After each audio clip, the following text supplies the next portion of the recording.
upset. You're telling me that my family did it when I know they didn't. My mom understood that if anything were to happen to him, I would not talk to any of them ever again. This is 17-year-old Elizabeth Baldonado. She's 7 months pregnant and the baby's father, her 16-year-old boyfriend, Josue Ruiz, known to everyone who loved him as Jay, has just been found lying in a pool of blood in an alley behind the restaurant where he worked as a dishwasher. And right now, Elizabeth is defending her family to the detectives. Her brother, Angelo. Her mother, Elizabeth Ortiz Chavez. She has no idea yet that one of them pulled the trigger. She has no idea yet that one of them is going to spend almost a year in a juvenile detention center taking the blame. And she has no idea yet that the person who killed Jay was standing in her own living room. What started as a planned fistfight between two teenagers in a downtown Albuquerque alley would soon unravel into one of the most chilling examples of a mother's betrayal that New Mexico had ever seen. A 16-year-old boy was about to die. Another 16-year-old boy was about to be framed for it. And the woman who did both was about to walk into a police interrogation room, look a detective dead in the eye, and lie. This is the story of how she almost got away with it. On March 4th, 2022, at approximately 11:20 in the morning, the Albuquerque Police Department received a call about gunshots in a downtown alleyway. The alley sits behind Lindy's Diner at the corner of 5th Street and Central Avenue, a stretch of the historic Route 66 known for foot traffic, homeless encampments, and a steady background hum of low-level crime. Officers were on scene within minutes.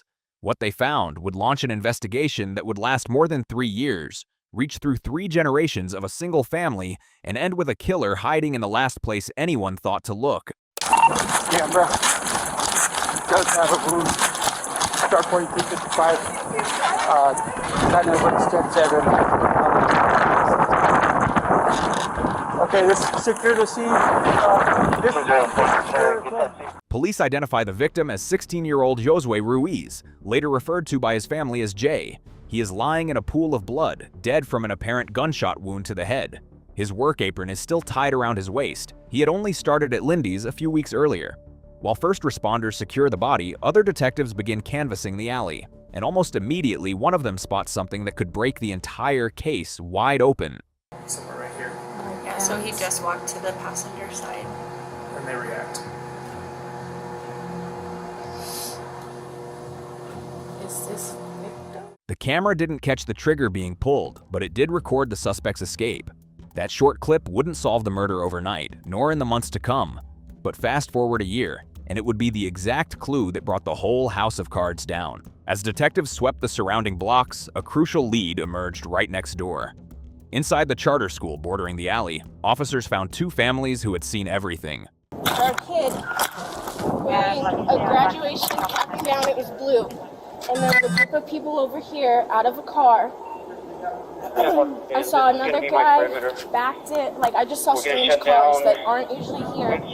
And I was driving in circles because this is a rental car and I can't park it back here. And I'm looking for parking on the street, so I've just been circling. And I noticed some weird activity and I just had this gut-wrenching feeling that someone was about to get shot because there were just weird people back here. And I saw this kid, this guy right here who shot, he was over here talking to some girl. And the last minute I saw him over there, I turned the corner, and then all of a sudden I went back this way, and I heard a gunshot when I was on this side of the road, so then I came back over here and parked. Just moments later, his boss rounds the corner, completely oblivious that her newest employee lies dead a mere 20 feet away. You know, supposedly his girlfriend got jumped back here on Saturday. They were both supposed to work. But then I think he had said that there was some kind of altercation between him and the girlfriend's brother, and his knuckles, he said, were all cut up from it. Is he going to be okay, or? No. No? I don't believe so. Oh my God, that kid is 16 years old. One brief exchange gives the detectives their first real lead. Jay had brawled with his girlfriend's brother just 2 days ago. Now he's dead. The investigators immediately pivot, heading straight to her apartment. This morning, him and my brother were supposed to box it out because this has nothing to do with this at all. My brother and him just don't get along. They bump heads very much. But my brother would never do this. He knows how I feel about Jay. He knows how that would crush. Tell me a little bit about why they were gonna box it out. Because me and Jay were arguing at my mom's, and he didn't like the way Jay was yelling at me. So he got in his face, and yeah, typical brother stuff. Okay. Trying to be protective and stuff. The narrative was taking shape. Two 16-year-olds. A scheduled brawl over a pregnant girl. One dead kid. And the brother meant to fight? His name was Angelo, and detectives were suddenly obsessed with finding him. But there was a twist they couldn't see coming. The person who actually fired the gun wasn't even supposed to be there. Worse, she was already rehearsing her story for the cops. Back at the scene, officers tracked down Johnny Montoya, the grandfather who had raised Joshua. Johnny was a regular down at Lindy's Diner, the exact spot where Jay worked before he was murdered. Detectives caught up with him just outside the entrance. He's your grandson, is that correct? Okay. Do you know where his parents are?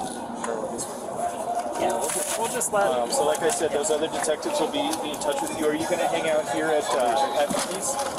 I'll be right here. He was involved with something, but I could never get the truth from him.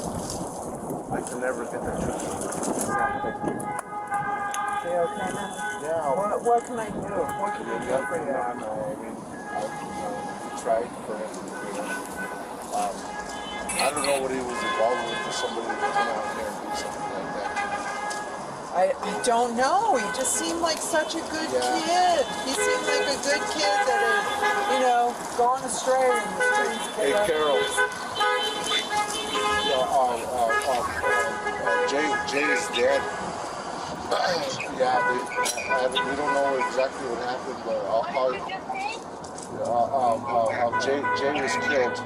Barely hours after the shooting, Elizabeth Ortiz Chavez is in the hot seat. She's Angelo's mother, and she walked in voluntarily, presumably to clear his name, but she's walking blindly into a trap. Detectives are already pulling the alleyway video. I have some more questions about your car, okay? Because the car is not where you're saying you left it at. Okay? Somebody stole my car. That's why I'm talking to you. I want to know. So I have to call my car was stolen. So here's the thing, okay? So I believe your car was used in today's homicide. Okay? You're lying to me. No, I am not. The detective plays it cool. Ortiz Chavez swears she was by herself at a laundromat between 1:37 and 2:20 p.m. It's a solid alibi, except for one glaring problem. That wasn't when the murder went down. The actual time of death was 11:20 a.m. She was covering her tracks for the wrong hour. My children, all the boys, they were all still at home. None of them left. Okay. They're not allowed to leave the house unless they have permission, because I need to know where they're going. Okay. So then, when I find video surveillance Hold on. from the incident. Okay, but you have to give me a moment. Okay. Because again, I'm telling you, based on your demeanor, I think you know what happened. And I know it's your car. And I am going to confirm it on video surveillance. I hope you do, because I'm lost right now. No confession. No hard evidence. For now, detectives have to let Ortiz Chavez walk free. But the puzzle pieces are aligning. Her car was in the alley. So was her son. Every word she just spoke is a ticking time bomb. Weeks later, Albuquerque PD pulls the digital records, securing warrants for 3 key cell phones. Buried within thousands of texts, they find the smoking gun. Angelo was never showing up to that alley just to throw punches. Are you still going to fight them? Yes, that's not changing. I prefer not tomorrow because my hands are up and I have to work. But they're going to act all coppy right now, and that's going to do them over. I know they better not jump me because I'm having Donovan come and watch just in case. It's one of the only people I've been with that can beat my 2. Yeah, so better hope they don't pull, no. I'll be there too. Why? Because I don't want anything like they pull a gun out. That's why he's there. I don't care. I'm going. Jay expected a gun. He just didn't expect it to be pointed at his chest, let alone by his girlfriend's mother. Fast forward 3 weeks. Detectives drag Elizabeth Baldonado back into the box. Her phone data blows her original story wide open. 2 days before the murder, her other brother, Gilbert, texted a dark promise. He's going to catch one for sure. And on the morning of the attack, a desperate message from Elizabeth ordering her family to delete the entire thread. Now that some time has passed and you've had time to think about it, Elizabeth, I want to hear what happened. Because I think you know more than you told me that day. I don't know anything. I really don't. Why would you guys assume that? Why would I know anything new about that? Because I have your phones, and I've looked through your phones. And so I do believe you know more. What would I know more about? About who killed him? About Yeah. who did it? No, I don't do. know. I really don't know who did it. So you brought up that your brother Gilbert. Elizabeth Baldonado told detectives nothing. She wasn't covering for anyone. She honestly believed her family was innocent. She had no clue what her mother had done. Not yet. 3 months later, in June 2022, the police were done waiting. The evidence was overwhelming. Angelo's phone pinged at the alley at exactly 11:20 a.m. His alibi completely shattered. Witnesses put him at the crime scene, and a camera caught his mother's gold Toyota making the getaway. On June 15, 2022, 16-year-old Angelo Baldonado was arrested for the murder of Josue Ruiz. Is my mom gonna be here someday? Is your mom gonna be here? Was she driving down here? No, she was talking to one of the people that was there at the house. Oh, at the house? She should come. She should? Okay.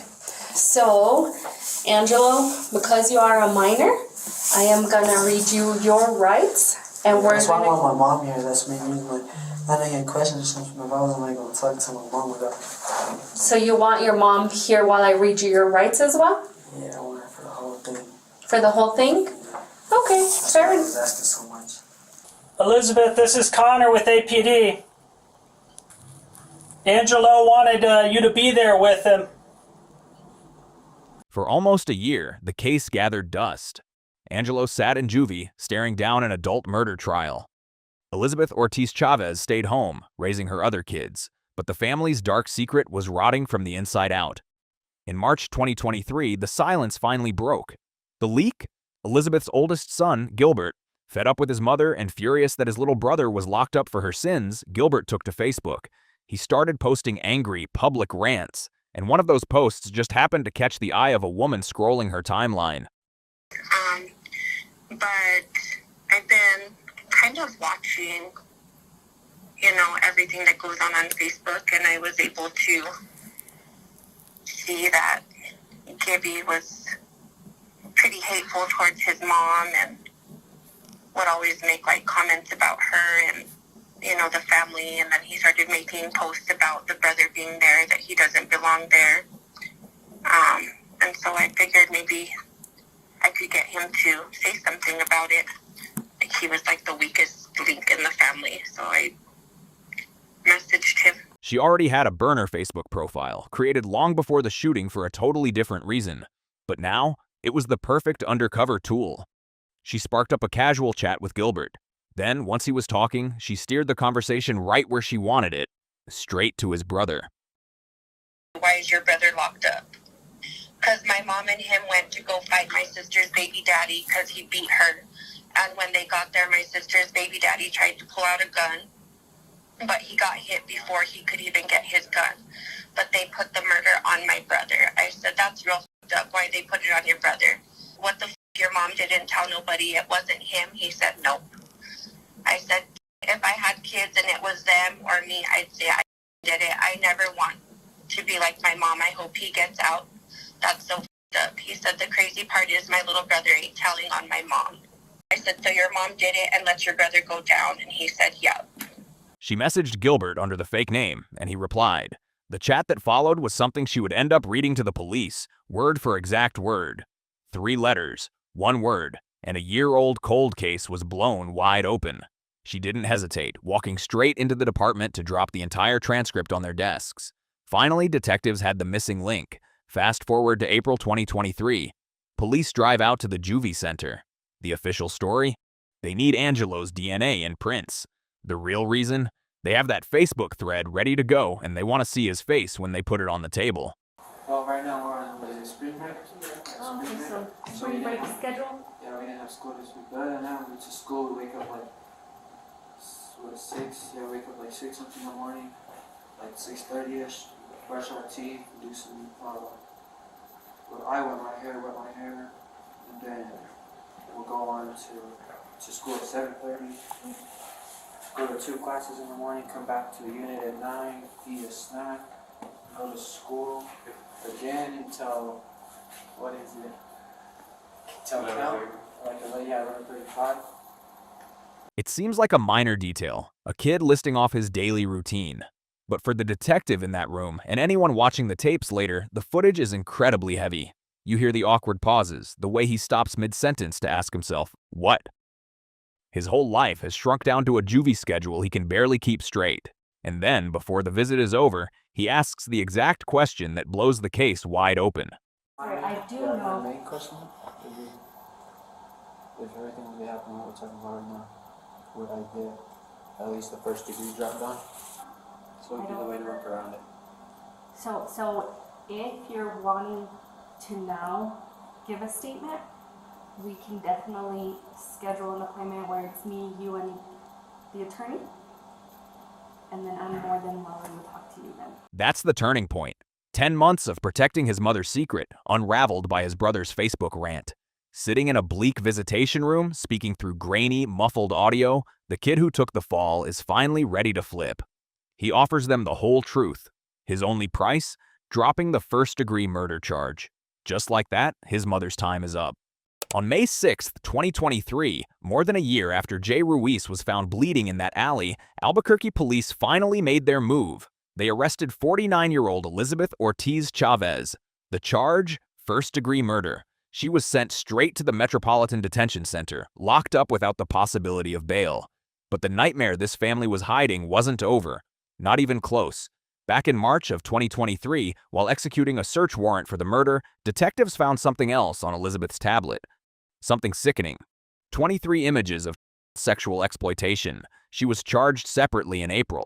Online records show she later pleaded no contest, a plea that forced her to officially register as a convicted sex offender. Then there was Angelo. He had spent almost a year in juvie for a murder his mother committed. But he wasn't completely innocent. He helped organize the fight. He was there in the alley, but he didn't pull the trigger, and he had no idea his mother was going to. Ultimately, Angelo pleaded guilty to 2 lesser charges, conspiracy to commit first-degree murder and felony assault. Judge Lucy Solomon sentenced him to the Bernalillo County Juvenile Detention Center until his 21st birthday. Effectively, a 4-year sentence. He is expected to be released in 2026 or 2027.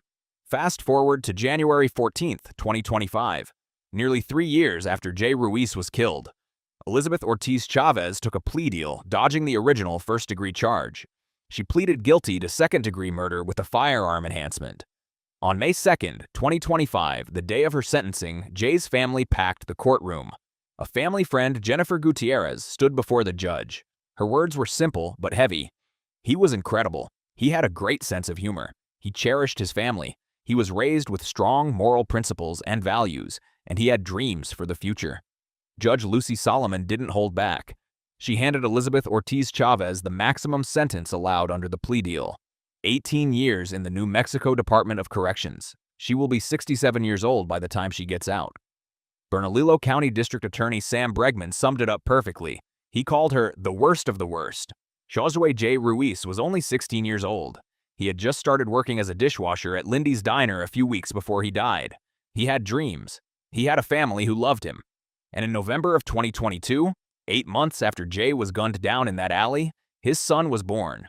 A little boy who will grow up knowing his father only through old photographs, and who will one day have to learn the darkest truth of all. The person who took his father's life was his own grandmother. Is that really my cousin Ben, really? 911, what's the address of the emergency? Oh, ma'am, I don't know the address. I just came. Okay, what is the apartment number? Tell me exactly what happened. Oh, my God. Oh, my God. Oh, my God. This is the story of how a 23-year-old woman named Kayla Hodgson was found inside her own apartment in Tamarack, Florida, and how the woman responsible boarded a flight, traveled more than 1,000 miles, and walked out of that building wearing Kayla's clothes. No break-in, no robbery gone wrong, no stranger in the night, just a name Kayla already knew, a name she had blocked on every platform she could. To her thousands of followers, 28-year-old Sakina Thompson appeared to be living the dream. Based in New York, a nail technician by trade, an online presence built around luxury, high-end fashion, and glamour. Nothing in those videos suggested what was coming. I be so sick of you, y'all contradicted. No. Alexa, run it back. This is crazy. Oh shit, she really ran it back.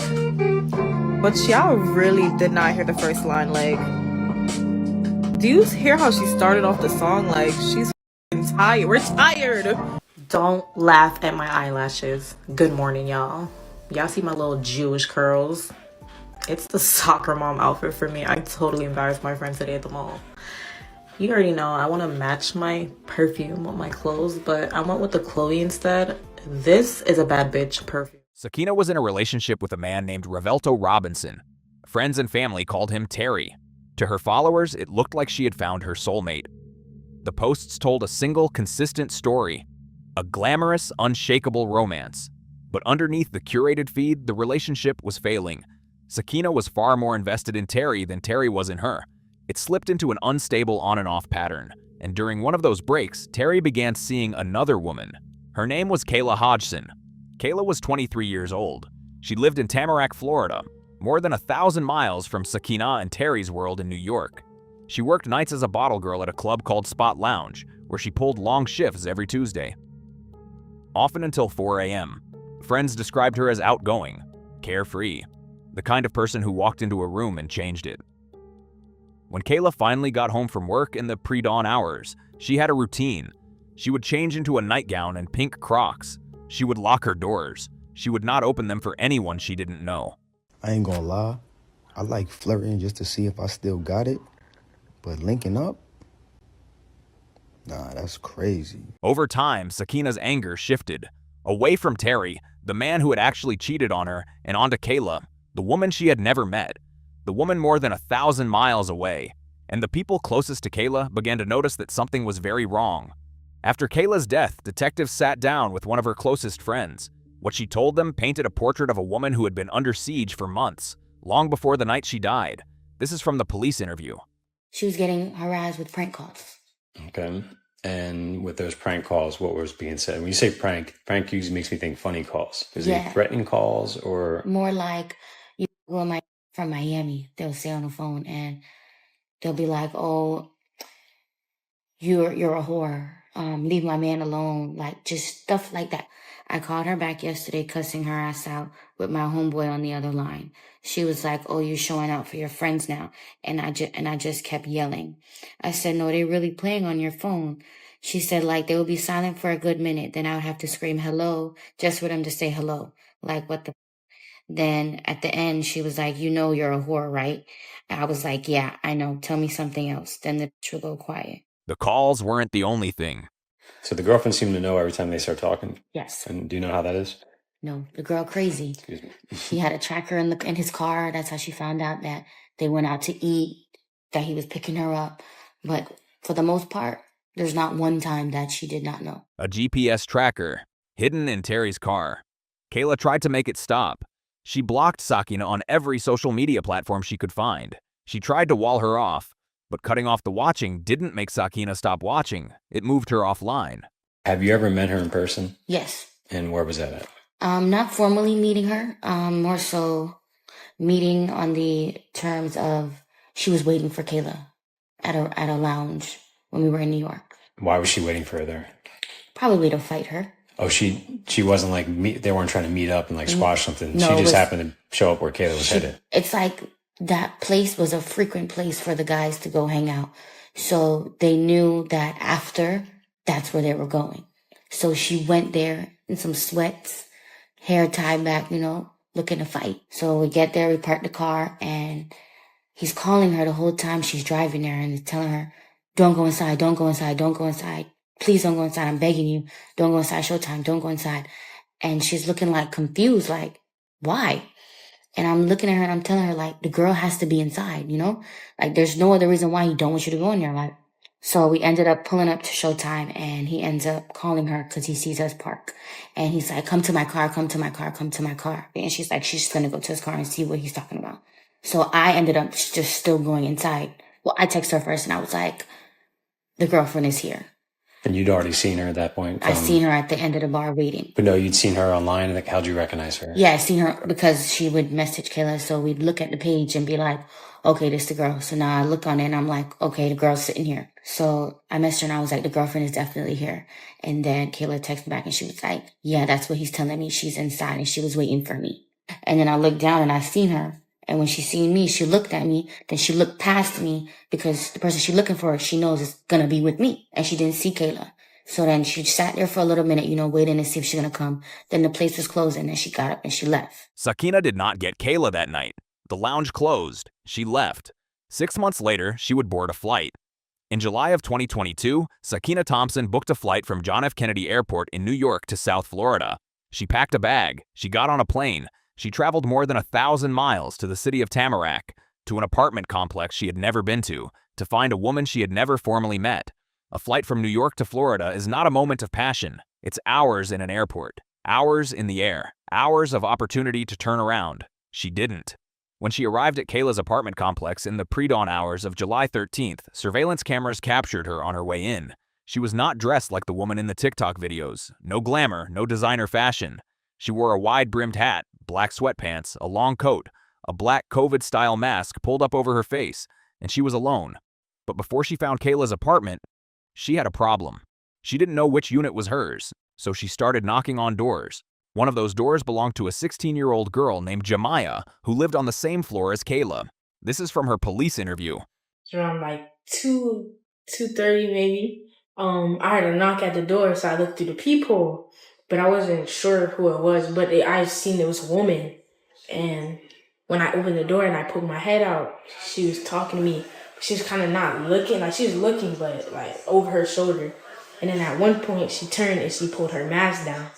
And she told me that she looked like someone took her bag. Like she put a bag down on the stairs, walked around the complex, told me she came back and her bag was gone. And she said, I knocked on everybody's door, or I'm knocking on everybody's door on this floor because somebody on this floor took it. She said she heard a door open and then it closed. And then I was like, I don't know what you're talking about. I don't have your bag, whatever. Then she asked me how old I was. So I'm 16, whatever. And then after that, I told her I didn't have her bag and I closed the door. She left. A masked woman at a 16-year-old's door at 2:30 in the morning with a story about a stolen bag. And the first thing she asks is how old the girl is. Jemiah told her 16 and closed the door. She had no idea how close she just came. Then about probably like 20 minutes later, I started hearing banging at the door. Like it was like somebody was aggressively banging. But I didn't come out my room, like see who it was. But I called my mom, told my mom that there was somebody banging on the door. Okay, so when you heard the banging, you didn't look out the peephole or anything? No. Okay, it was a short time after she was here, though? Yeah, I just stayed in my room. I didn't even come out. Okay. Jemiah didn't open it. She called her mother. That decision likely saved her life. But somewhere in that same window of time, in another unit on that same floor, a different door was answered. Sometime between roughly 4 a.m. and 5 a.m., Sakina entered Kayla's apartment. She did not come back out the way she went in. When surveillance cameras captured her leaving the building, she was no longer in the hat, the mask, and the long coat she had arrived in. She was wearing Kayla's clothes. She walked out into the Florida morning. She got into a vehicle. She left the property. The complex was quiet. Most of the residents were still asleep. And Kayla, 23 years old, was on her own apartment floor. 9 hours would pass before anyone found her. 3 o'clock in the afternoon, July 13th, 2022. For 9 hours, Kayla's apartment had been silent. Her phone had been going to voicemail. Her texts had been delivering but not reading. Her dog was inside. And a man named Revelto Robinson, Terry, had been trying to reach her all day. By mid-afternoon, he was concerned enough to drive over. What you're about to hear is the 911 call that set the investigation in motion. 911, what's the address of the emergency? Oh, ma'am, I don't know the address. I just came. Okay, what is the apartment number? Do you know if that has a building number? I could go downstairs and check. 1 second, please. 1 second. Stay on the phone with me. What's your phone number? Hold on, man. Hold on. Oh, my God. Tell me exactly what happened. Oh, my God. Oh, my God. Officers from the Broward Sheriff's Office arrived within minutes. This is body cam footage from the scene. Does she live alone? No, with her mom, but her mom is a flight attendant. No, no one there. How do you have access to the house? I can't. Don't touch anything. Keep your hands exactly the way they are. I didn't have. Never Bravo 1. How far is Bravo 2? I didn't have access. I've been.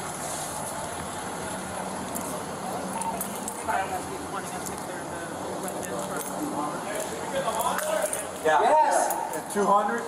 What number? 200. Liar. How did you get access inside? I don't have access. I've been calling her all morning, and she wasn't answering the phone. And I came here the first time, and I just knocked. And I was like, I seen her car. I didn't see her car in the parking lot. She always parking in handicap. So when I came back the second time, I seen her car outside. I'm like, she has to be here. So when I came, I knocked really hard, and she has a little dog, and she didn't answer. So I just tried the door, and when I opened the door, she was on the floor. The door was unlocked. Yeah, the door was unlocked. The door was unlocked. Diana Hodgson would later tell investigators that her daughter was meticulous about locking her doors. It was one of the few things she was rigid about. But Revelto walked up to the apartment, turned the knob, and the door opened. The woman who killed Kayla had walked out of that apartment, alone, hours earlier. She didn't bother to lock the door behind her. Have you been in the house? Just now, yes, and I just came the second time. Did you see anybody in the residence? No. I just want to get some more information before I get in there. No. Okay. Alright. When I'm done with this, stay tight. I'm running to talk to a lot. No problem, no problem. And just try not to touch anything with your hands. Okay, y'all touch I'm not with the even door have and you go back everything. in right now. Okay. Yeah. Hey, listen, man. I'm sorry that you're going through this. We're going to do everything we can to help you out. We'll be here for you, all right? I appreciate you talking to me and being cooperative and calm, all right? We're going to have a million questions to ask you. Just bear with us, all right? Okay, you are her... What's the phone number for you? You got a cell phone? Do me a favor. Just like your hands, don't like wipe them all. Yeah. Just leave them there. This from me pumping her chest. They told the paramedics told me on the phone to pump her chest. Problem. The 911 dispatcher had told Revelto to perform CPR. He went back into the apartment. He knelt next to Kayla's body. That is why his hands look the way they do. But for now, on this stairwell, the man who found Kayla is the only suspect they have. When's the last time you spoke to her? And I want to block access yesterday. Yesterday at what time? Right before she went to. Matter of fact, I came here yesterday to pick up some money from her around. I had a flight. I came in. I had a flight. I say I got here around 7 o'clock. 7 o'clock yesterday, and then she broke the party. Hold on. You were here yesterday at 7 o'clock. 7 o'clock. PM or AM? PM. 7 PM. You were here. Yes. And she was here. She was here. It was her and her dog. You said you picked up money from her? Yeah, I picked up money from her. I had some money because I do real estate. Okay. And I had some money wired to her. Oh, I okay. got the money from her. Okay. Hold on one second. Where is her dog now? Her what? Her dog. It's not. I heard. I thought it was in her room and her mother. It might be. I don't know. Okay. I didn't search the house when I went in. Okay. So you picked up money from her yesterday, last night, and then what'd you do? I went home. Okay, and then what? That was it. I was home all day. I was home all night. Okay. And this morning, today I got up. I called her. She wasn't answering because I know she worked the party last. I know she's a bottle girl at a party. She what? She's a bottle girl at a party. She works a Jamaican party every weekend. And I sent her a text, and my text said deliver, and then after a while, her phone just started doing it just started, as soon as I called it, automatically just hung up. It didn't ring, it didn't do anything. Okay. So I was like, I was kind of getting angry. I'm like, yo, so I was texting her, like, yo, why you not answering the phone? So now I'm like, okay, I'm just going to swing by. I'm going to come by. Okay. When I came by the first time, she usually parks in the handicap because she has a handicap sticker. Okay. So I parked outside of the handicap, and I didn't see her car. Okay. So I'm like, all right, let me just come knock. I knocked on the door. Okay. I heard her dog, but she didn't come, and she's a person, she doesn't leave her dog, especially if her mother's not here. Okay. So I was like, okay, whatever. I went back. I left, I went to go get something to eat, and I was like, I'm still calling her and texting her, it's still the same thing. So I drove back again to see if she came back home or anything. Did you see her car down there at all? When I came back the second time I went around the loop, I looked through the gate, I seen her car parked on the outside of the apartment complex. So I drove my car around and I looked at her license plate because when she comes to my house, I have to register her car. So I looked at the license plate, I'm like, that's her car. So now I come up, now I'm banging on the door because I'm like, your car is here, I'm banging on the door. And then I just check the door, and I check the door, it opened, and she was right there. The detectives let him talk. They don't interrupt. Every detail he gives, the handicap spot, the dog, the unanswered texts, the 2 trips back, they will independently verify. What they don't know yet is that there's another story to check, because somewhere in Kayla's circle, the name of another woman is about to surface. A woman who didn't live in Florida. A woman who, by the time officers were standing in this apartment, was already on her way back to New York. While the deputies were taking Revelto's statement on the landing outside the apartment, news of what had happened was beginning to move. Kayla worked nights in a tight community of friends. Word travels fast in that world. A mutual friend called another. That friend called her cousin. Her cousin got in the car. She did not yet know what she was driving to. How do you know her? My cousin! Your cousin? I have to see her. Where's her body? That voice, that line, it is the same voice you heard at the beginning of this video. Before you knew anything. Before you had a name. Before you had a face. Her name is Melanie. She is Kayla's cousin. Hey, when's the last time you spoke to her? When's the last time you spoke to your cousin? We spoke on Instagram, I think, yesterday. Yesterday? Okay. I see my cousin all this Hey, time. listen, do you know her mom? Yes. My aunt is coming. My aunt is a flight attendant. That's my mom. Your mom? What? Your mom's here? My mom is here. My mom is here. Is that her mom? No, that's her aunt. Okay. So, Where's her mom? Her mom is a flight attendant. She's working on a flight. I just finally got in touch with her. Oh. So she's coming back right now. She knows this. Okay. Yeah, she's Where is she now? 8:30. She's supposed to come in at 8:30. Okay. Yeah. Okay. Kayla's mother, Diana Hodgson, was a flight attendant. She was, at this moment, somewhere in the air. The plane had not landed yet. She did not know. Somewhere over the country, in a uniform, she was working a shift, pouring drinks, walking the aisle. She was about to land in Fort Lauderdale to a phone full of missed calls. She said that a guy my cousin talks to told someone that she talks to that he came here and found my cousin. Okay. Is that really my cousin? That really? Diana Hodgson's flight landed. She was met at the apartment complex by people she loved, who had to tell her the worst sentence a mother can hear in her lifetime. By the time she got there, hours had passed. The detectives were still working. The body was still inside. And Kayla's mother had one request. Mom, do you want to sit down? You guys can hang out here if you want. Can we go there? It's just more privacy. I understand, ma'am. We're going to be bringing the body down pretty soon. Okay. But when they bring the body down, we're able to.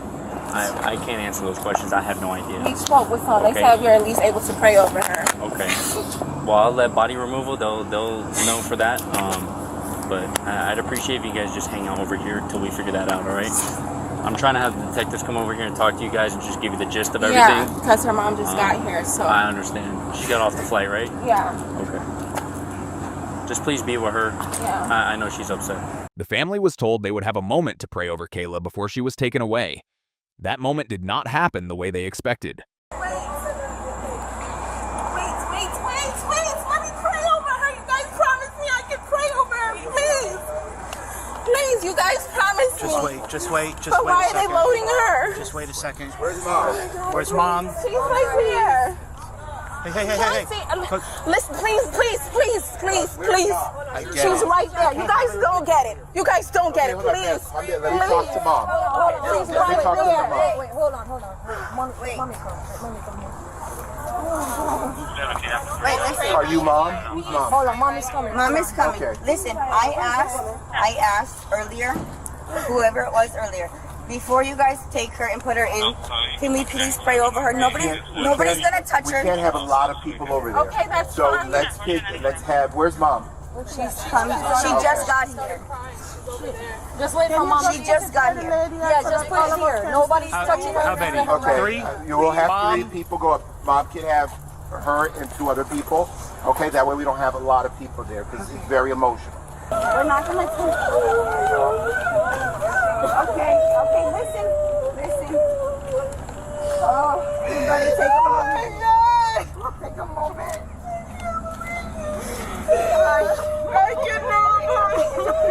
And we know it's difficult. Stay here, okay? All right? It's under investigation. Oh my God. Listen, Heavenly Father.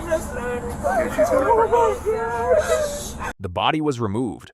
The family went home that night to a house that, in the most literal sense, would never be the same. And inside the Broward Sheriff's Office, the investigation was about to take a sharp turn toward a name no one in Kayla's family had said out loud yet, a name that lived in New York, a name Kayla had spent the last 6 months of her life trying to make go away. The investigation began the way most homicide investigations begin. Detectives talked to the people closest to Kayla, and the answers were largely the same. Kayla was well liked. Kayla had no known enemies. Nobody in her life could readily explain why someone would target her in her own home. But then a name surfaced. She was really mentally psycho. Like, mentally, the girl would not leave Kayla alone. Mind you, this guy talks to many other girls in New York. Like, I've gone to New York and I've gone out and he's with a different female. But I think the fact that Kayla was gorgeous, you know, she had the body and everything, like Terrence was just after her, and that was just a persistent thing with her. It wasn't just a one night, you know? It was persistent, and he would work on it. He would fly her out. He would send her food. Like, you know, it was persistent. I feel like she felt like she was a threat. And I don't know, I was sitting at home and I don't know, everybody kept asking me like, do you know anybody that Kayla had problems with? Do you know anybody that didn't like her? You know, nothing triggered to me, and then all of a sudden it just hit me like I forgot about this girl would literally antagonize Kayla for no reason. Like, come after your man, don't come after Kayla. Sakina Thompson, 28 years old, a nail technician from Springfield Gardens, Queens, New York. The same woman Kayla had blocked on every platform. The same woman who had once waited at a bar in New York in sweats, hair tied back, watching the door. Detectives started pulling records. Flight records confirmed Sakina Thompson had traveled from New York to South Florida just days before Kayla was killed. Ride-sharing data showed that she had used a fraudulent Uber account to reach Kayla's apartment complex in the pre-dawn hours of July 13th. Not her own account, a fake one.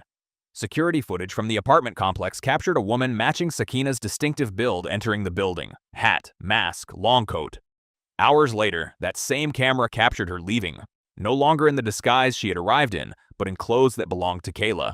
And inside the apartment itself, forensic evidence, a bottle of Lysol that had been used to scrub down surfaces, bloody footprints leading toward the door, stolen items, a suitcase, a concealed weapons permit, a social security card, designer shoes, a pink crop top, and locked underneath one of Kayla's fingernails, a piece of DNA that did not belong to Kayla. Sakina had scrubbed the apartment.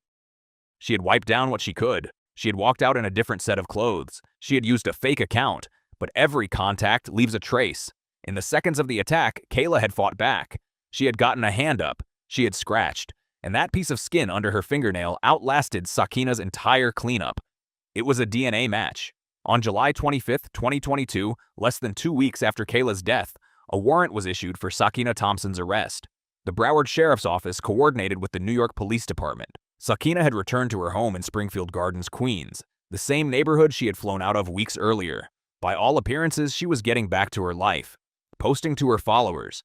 She believed she had gotten away with it. She had not. NYPD officers arrested her in Springfield Gardens. She was extradited back to Broward County, Florida, and charged with first-degree murder. During that time, she gave birth to a child fathered by Terry, the same man at the center of the case. She submitted a written request to be released to give birth outside of jail.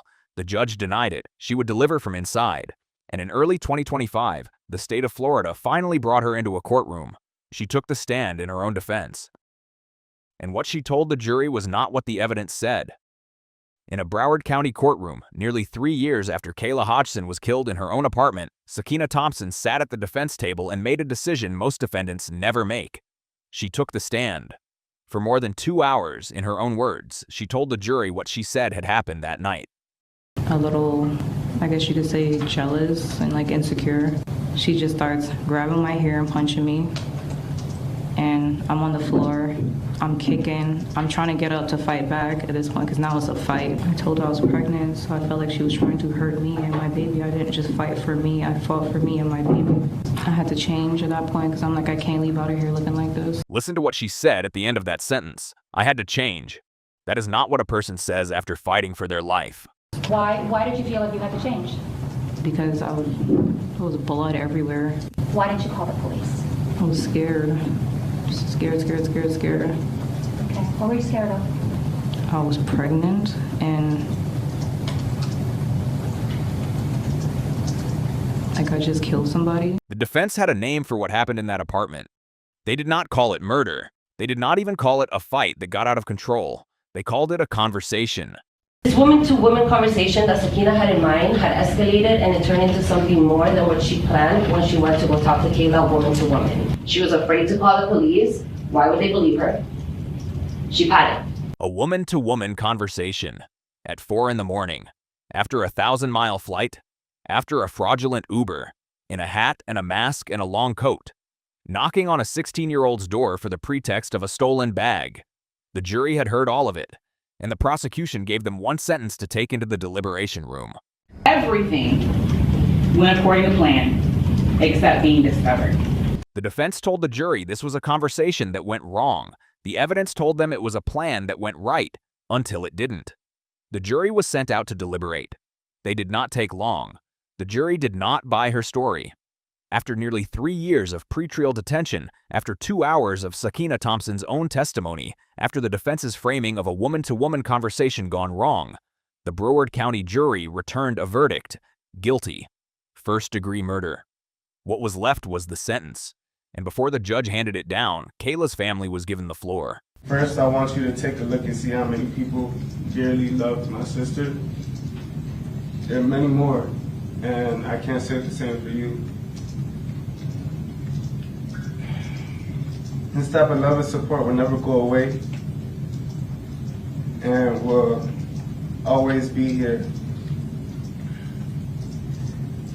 For the rest of your existence, you will have to look in the mirror every day, regret your decisions, and think about how foolish you are.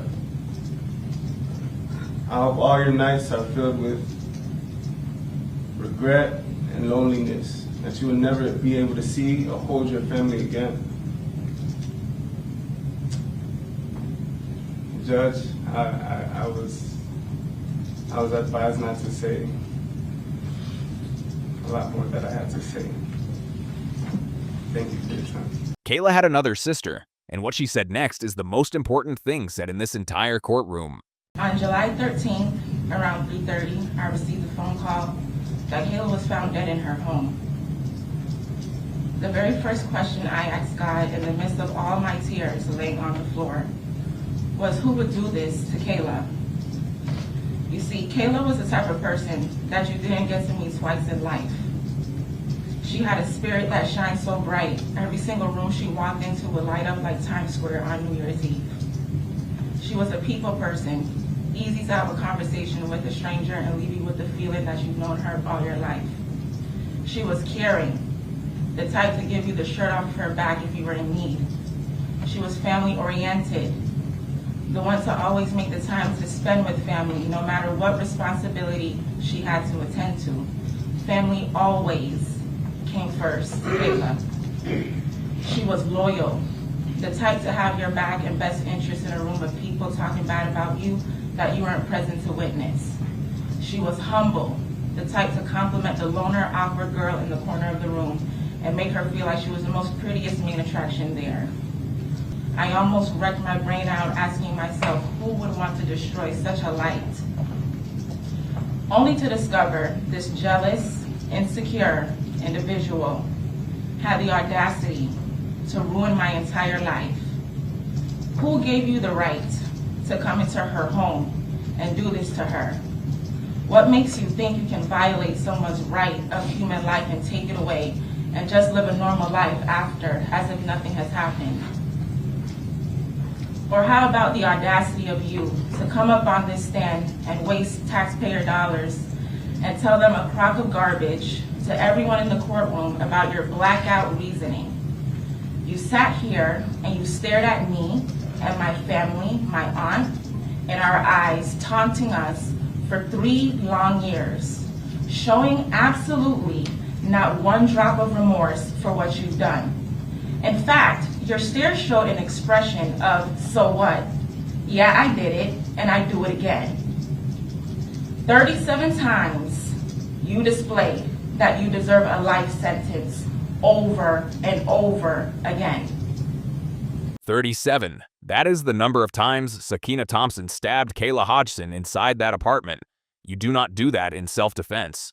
Tell me what you thought every time you searched One Princess K on Instagram.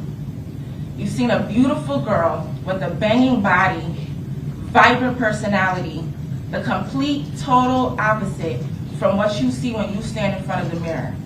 That killed you so much, you wanted to damage her face. That's why you did what you did. But know this, if Kayla was alive, even with those scars on her face, she would have still been the most beautiful girl in the room. She would be more gorgeous than you could ever be. Your mind is so warped because the only person who benefited in this whole situation was Terry. He finally got to get rid of you. He can now enjoy his life without having to ever worry about you stalking another female interest he may have or toxically attacking him again. I now beg the judge to grant my family and other potential families that this thing has admitted to also stalking the peace we deserve and throw you in jail for the rest of your worthless life. The judge had heard enough. It's interesting that I note that the defendant was in the beauty business, and the beauty business is what led the police to the defendant through the DNA sample that was found underneath the fingernail of the victim. With that, I also understand I have no discretion whatsoever, nor would I want any discretion whatsoever with regard to this particular case. I do believe the defendant needs to go to prison. I do believe the defendant's, in this particular situation's crime was heinous in the way she tracked down, located, showed up, and then killed Ms. Thompson. With that, the court does sentence Ms. Thompson to adjudicated guilty sentence to life in prison. Sakina Thompson is serving her sentence in a Florida State Correctional Facility. She will not be eligible for parole. The child she gave birth to in custody is being raised outside the prison walls by family. Terry Robinson was never charged with any crime. He has since moved on, become engaged to another woman, and started over. Diana Hodgson, the flight attendant who landed in Fort Lauderdale on July 13, 2022, to the worst news of her life, went home that night to an empty apartment. She has spoken publicly about her daughter in the years since. She has fought for her. Kayla's family, her mother, her sisters, her cousin Melanie, they are still here. They are still loving her. They are still keeping her name alive. Kayla Hodgson was 23 years old. She worked nights. She kept her doors locked. She wore pink Crocs around the house. She had a small dog. She had a mother who came home to her between flights, and sisters who would, 3 years later, stand in a courtroom and say her name out loud. She was, by every account from every person who knew her, kind, funny, outgoing, the light in the room. She had no idea, the night she came home from work, that the woman she had blocked on every platform was standing in her apartment complex, in a mask and a long coat, knocking on the wrong doors. She had no idea, when she opened her own door, that she was opening it for the last time. She fought. She left a mark. And that mark sent the woman who killed her to prison for the rest of her life. That was Kayla. Is he okay? Unfortunately, he did not survive. What? So, yeah, the doctors did everything they could. Oh my god! Oh my god! Oh my god! No! No! No! No! This is 26-year-old Heather Nicole McCall. She is 4 months pregnant. And the man she has just been told did not survive, the man whose name she's been asking about for 9 straight hours, is the father of her unborn child. His name was Jeremy Tyrone Howard. He was 31 years old. And just after dawn that morning, in a mobile home on Nowhere Road in Athens, Clarke County, Georgia, Heather called 911 and confessed to shooting him. What she told officers when they arrived was simple. It was an accident.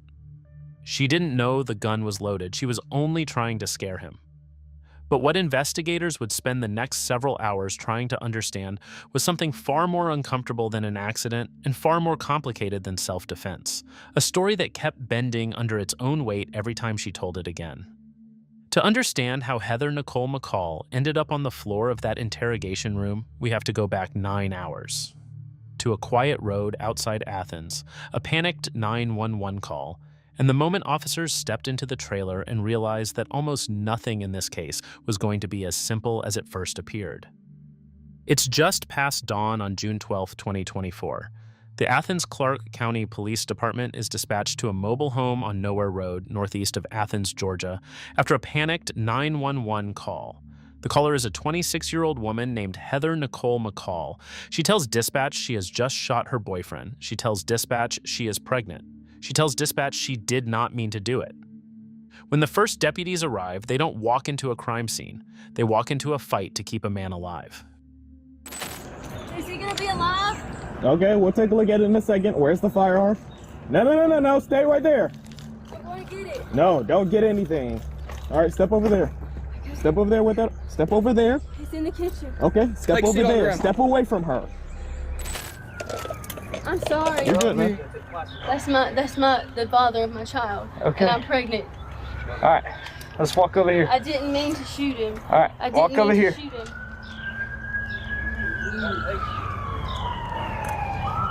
I'm so sorry. I'm so sorry. I did not mean to shoot him. Sit on the porch right here. I did not mean to shoot him. Okay. Within seconds of arriving on scene, deputies have a victim with a gunshot wound through the abdomen, a woman in handcuffs 4 months pregnant, and a third man, calm, cooperative, hands red, standing near a van parked in the yard. The deputy on Heather pulls out a card. He is going to read her rights, and while she is still saying, "I didn't mean to," over and over, into the morning air, he is going to ask her to tell him exactly what happened. Let me read this to you real quick. You have the right to remain silent. Anything you say can and will be used against you in a court of law. You have the right to talk to a lawyer and have him present while you are being questioned. If you cannot afford to hire a lawyer, one will be appointed to represent you before any questioning if you wish. You can decide at any time that exercise these rights or not answer any of my questions or make any statements. Do you understand each of these rights that I explained to you? Yes. Okay. Do you want to speak to me now? Yes. Okay, what happened? What follows is the first version of the story. She tells it fast. She tells it while her boyfriend is on the ground behind her fighting for air. She tells it without a lawyer. And in this first telling, the shooting is a panic, an instinct, a reflex. She didn't even register pulling. Okay, so the other day, yesterday or the day before yesterday. Okay, we got in an argument. Okay, yesterday. He put his hands on me. He said he hated me. He said that he cheated on me, okay? So I said, okay, well, I never want to see you again. I dropped him off. Okay, he stays at Smoky Road, which is like right up there. Okay, and then he called me this morning, just telling me to come pick him up and everything. I said no. I said don't talk to me again, and I blocked him. Okay, that white guy over there, he's just my friend. He just came to fix something over here. He's a maintenance man. He came. My trash can is electric trash can. It like takes batteries or whatever, and I didn't know how to do it. So he just stopped by. He was in the neighborhood. He stopped by to fix the batteries in the trash can. And the person that lives here, he is about to get off work at like 8 o'clock. His name's Blake. Okay. That's my roommate. Okay. So, someone knocked at the door. My friend over there, he just opened it, didn't look who it was, and then he walks in, charges at me, and there's guns all in the house for protection, and I was just pointing it at him. I did not know that it was loaded, did not know that it was in the chamber, did not know none of that. I did not mean to pull the trigger or nothing like that. Okay. I was pointing it at him, telling him to get out. All right. She has just laid out, in under 2 minutes, the entire defense. The boyfriend forced his way in. The gun was for protection. She didn't know it was loaded. She didn't even know her finger was on the trigger. She only meant to scare him.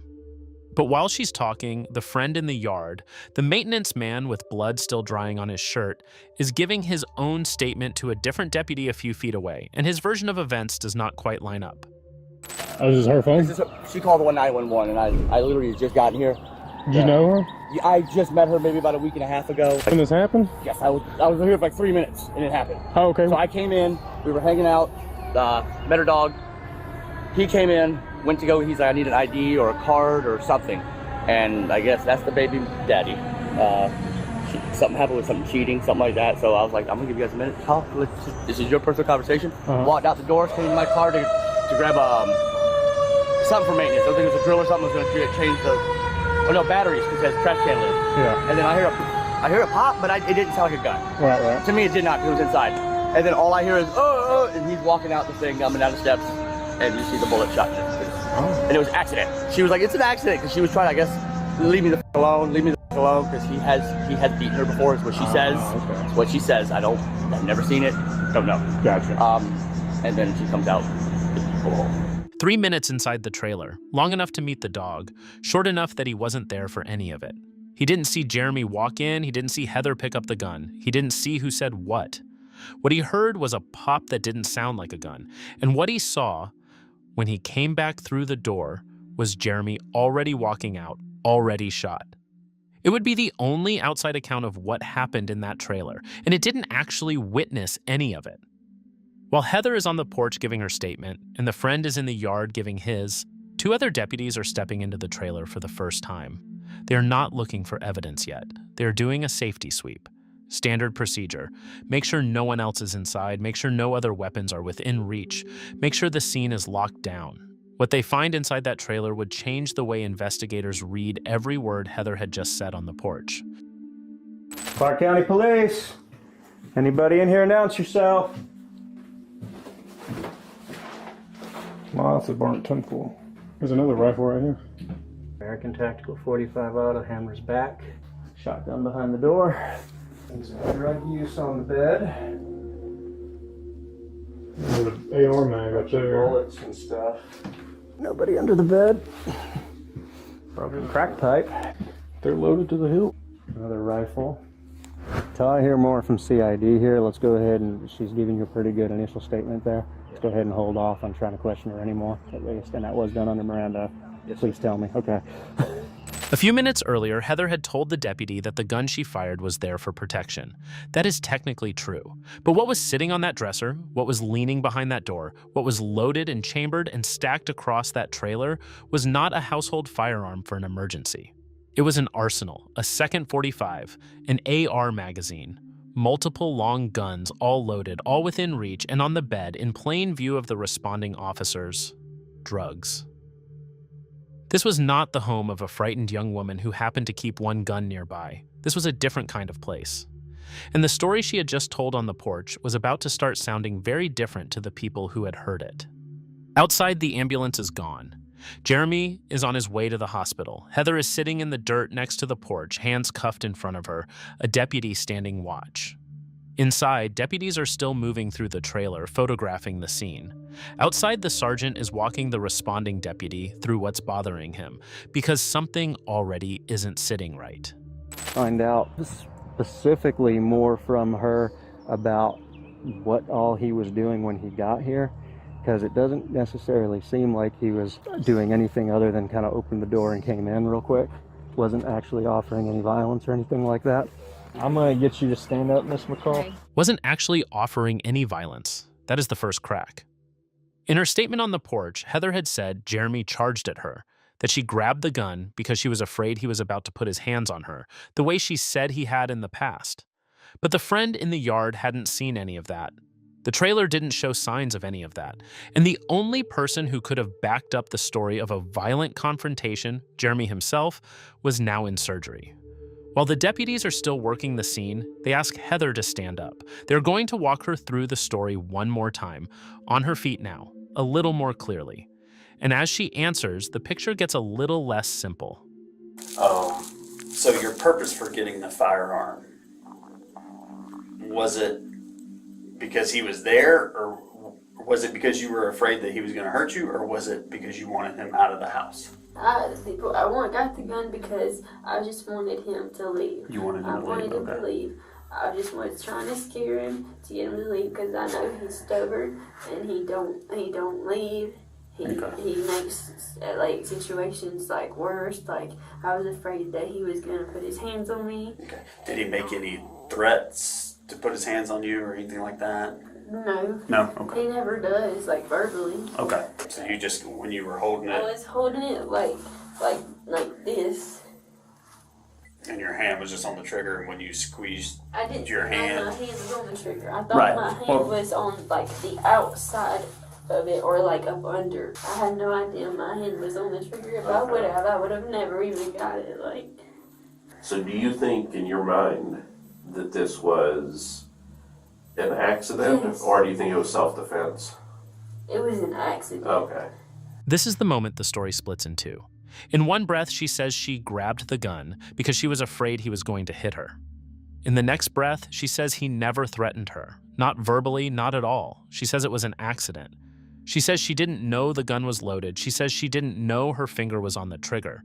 But she also admits plainly that she was the one who walked into the bedroom. She was the one who picked up the .45. She was the one who pointed it at the father of her child and asked directly on body cam whether she thought this was an accident or self-defense. She chose accident. That choice would matter later. But before any of that could be sorted out, before any of those contradictions could be tested in a formal interview, there was somewhere Heather had to go. She had to go to the police station, and on the way there, she still didn't know whether Jeremy was alive. Heather is transported from the trailer to the Athens Clarke County Police Department. She's placed in a small interview room, plastic chair, painted cinder block walls, a door that locks from the outside. For the next several hours, she will not be told whether Jeremy is alive. She will ask, repeatedly. Of every officer who walks into the room, the answers she gets will be careful, vague, kind. I don't know. I think he'll pull through. The doctors are good. But before the formal interview begins, the deputy who drove her in needs one thing from her. He needs the passcode to her phone. We're gonna have to go through the phone anyway. I'm just trying to get a password so to make it a little easier on us. I have OnlyFans. That's fine. And I have like nudes on there and stuff. Yeah, we're not looking for anything like that. It's just it's just to find evidence. There's nothing on there about a gun. Nothing Yeah, like we still that. have to go through it. That is the first time in 9 hours of statements that Heather invokes her right to a lawyer. It is also the only time. Within minutes, she'll be talking again, not about the phone, but about Jeremy, about the dog, about the baby, about whether the man she shot is still breathing. The lawyer request applies only to the passcode. The interview itself, she keeps walking right back into. So the deputies do what officers in this situation are trained to do. They give her space. They don't push the phone. They move her handcuffs from behind her back to the front, and they wait for her to start talking again. She always does. You think he's gonna be okay? I hope so. I don't know. Have you ever like dealt with anything like this before? Like a shooting? Yeah, like that kind of like. Yeah, I mean, there's Like that officer was saying that he's dealt with something like that before. Yeah. The dude got shot in the back. Yeah. And he died. I gotcha. I have no idea. What percentage do you think he's gonna die? It is, on its face, an impossible question to ask another human being, and the officer in the room handles it the way officers are supposed to handle it, gently, evasively, with kindness. But the question itself tells you something. Heather is not asking whether Jeremy is going to be okay. She is asking for a number. She is asking for odds. She is, in her own way, already trying to calculate what just happened. And in the next room, two detectives are watching the clock, waiting for the right moment to bring her down the hall, sit her in a different chair, and walk her through the entire morning one more time. This time on camera, this time on the record, this time without a deputy on the porch trying to keep a man alive 5 feet away. This time the story would have nowhere left to bend. Two detectives walk Heather down the hallway and into a different room. This one has a camera mounted in the corner. She has already given a full statement on the porch under Miranda. She has already given a second, longer version standing in the yard. She has already asked a dozen officers across 9 hours whether the man she shot is still breathing. Now the detectives want her to tell it one more time, from the beginning, with every detail. They want her to walk them through the fight from the day before, the cheating, the messages on his phone, the moment he showed up at the trailer that morning, and most of all, the moment she walked into her roommate's bedroom and picked up the .45. This is the version that will follow her into a courtroom. So I was looking for his social security card, and then I was like, "You tell me her name, I'll give it to you." He was like, "There is no name. I was just lying. Yeah. And then I was like, get out, not confused, get out. And then he wouldn't get out, and then so I started yelling, and he still wouldn't get out. And then I was afraid that he was gonna like hit me again. Yeah. So I remembered that Blake said, here's all these guns. He was like, you can have them in your room if you want to, which I didn't want to because I'm not familiar with guns like that. I've only shot a gun like once or twice, and it was at like a target. And I thought the gun was unloaded. I did not know the gun was loaded. Okay. And I did not know that my finger was like where the trigger was. Yeah. So I was just trying to scare him. And so I went and got the gun out of Blake's room, and I was like not pointing it at him, I was pointing it like at the floor. Like I was like, get out. And he still didn't get out. And then I just started yelling, and I guess, like, when you're mad and you're yelling, like, your body might tense up or something. Yeah. And my hand, like squeezed it on accident. Like, I did not mean to do that at all. That is the new version. In her first statement, on the porch, she said Jeremy charged at her. The gun was just there. Now, on camera, the gun is in another room. She has to walk to get it. Past Jeremy, past the front door, through the hallway, into her roommate's bedroom, onto the dresser, pick it up, walk back. That walk takes time, and while she's making it, the detectives are listening for one specific thing, the word that decides whether what happened in that trailer was an accident, a panic, or a decision. So they ask her directly. So your purpose for getting the firearm, was it because he was there, or was it because you were afraid that he was going to hurt you, or was it because you wanted him out of the house before Because Blake got there? The Blake part, that's like the least important part. Okay. I got the gun because I just wanted him to leave. You wanted him to leave, to leave. I just was trying to scare him to get him to leave because I know he's stubborn and he don't leave.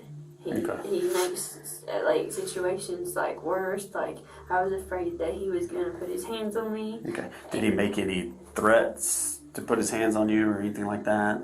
No. No. Okay. He never does, like verbally. Okay. It was solely to just scare him, to get him, and he knows that I would never shoot him, and I would never shoot him. Like it was an accident. Like I hate myself.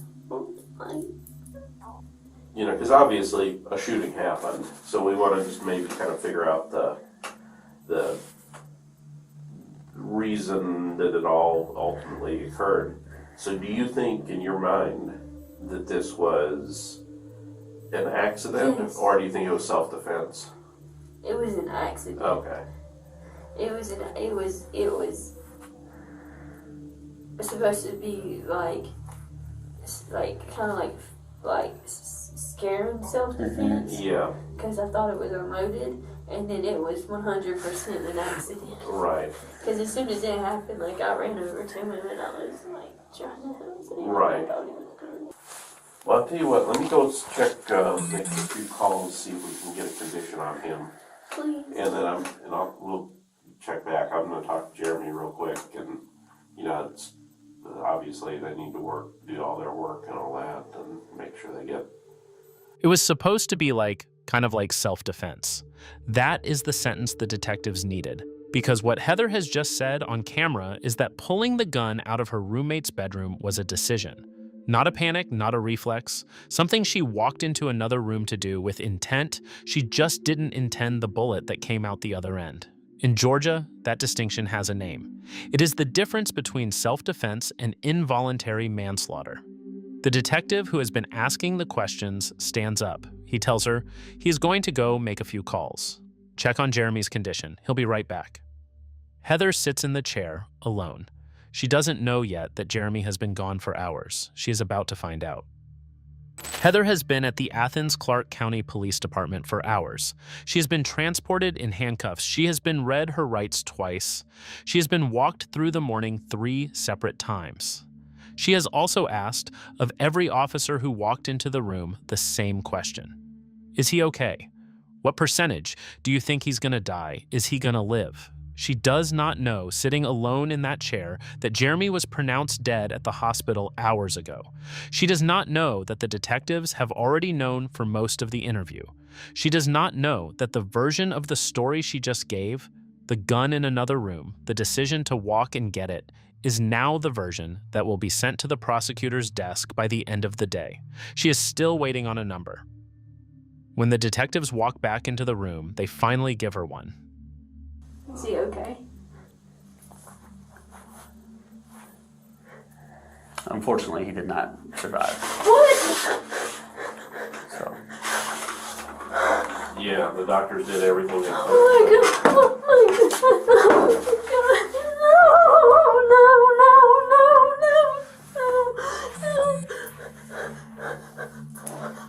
Oh my god! Oh my god!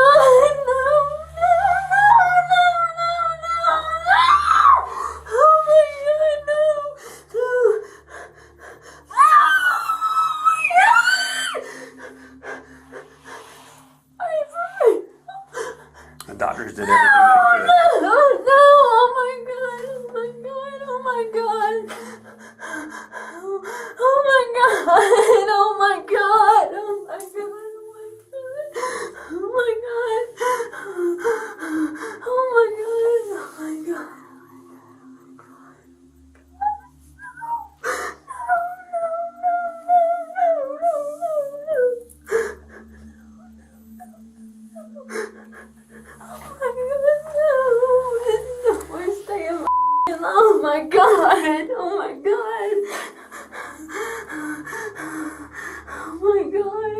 god! Oh my god! Oh my god! Oh my god! Oh my god! Oh my god! Oh my god!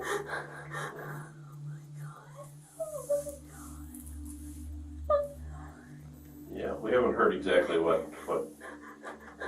the doctor said. I'm sorry. I'm sorry. Well, and I think it's, we don't believe that you did this, I'm sorry. on purpose or anything. Oh my god. Oh my god. Oh my god. I want right now. Oh my Well, god. don't do that. Oh my god. Oh no. Why don't we give you a second just to be here by yourself? Is that okay? Would that be all right with you? If you need us, you can knock on the door. Because it sounds like this is kind of a lot for you to process. Oh my god. I can't believe this. I can't believe this. Do you want us to give you a little bit of space? That way you can process? I need my dog. Yeah, I don't know if they've located the dog yet, or I don't know what the story on that is. I need her. Tell you what, I'll ask the officers over there if they've found your dog at least, okay? Anything we can answer for you, or? You have any questions for us? Am I gonna go to jail for murder? No. No. Obviously, when somebody does get in a situation like this, we do have to look at what laws were broken. But we're not going to be charging you with murder or anything. What we're looking at is probably. God, I can't believe it, God. Oh, can I see his body? I believe he's at the hospital right now, so we can't really facilitate that. I just want to go home. She would not be going home. Not that day, not that week, not for the next 3 months. The detective stepped out and gave her a few minutes alone. When they came back, Heather was on the floor of the interview room. They told her it was time. They were going to transport her now. I just want to go home. Yes, ma'am. He's passed away, yeah. Go ahead and stand up for me, Heather. Come on. Stand up for me. Can we help you get your shoes? There you go, sweetie. Come on. You stand up for me? Can you give my hand? Stand up for me, okay? Stand up. You can do it. This is real. Oh my God. I know. Put your shoes on. Put your shoes on. We're gonna handcuff you again, okay? But it's just gonna go in the front again, okay?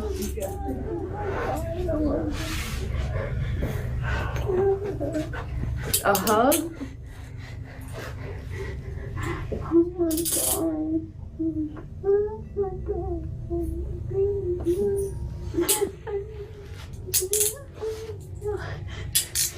I can't believe it. That's not true. That's not true. Unfortunately, it is, Susie. I'm sorry. She is taken out of the room, down the hallway, into a transport vehicle, to the Athens Clarke County Jail.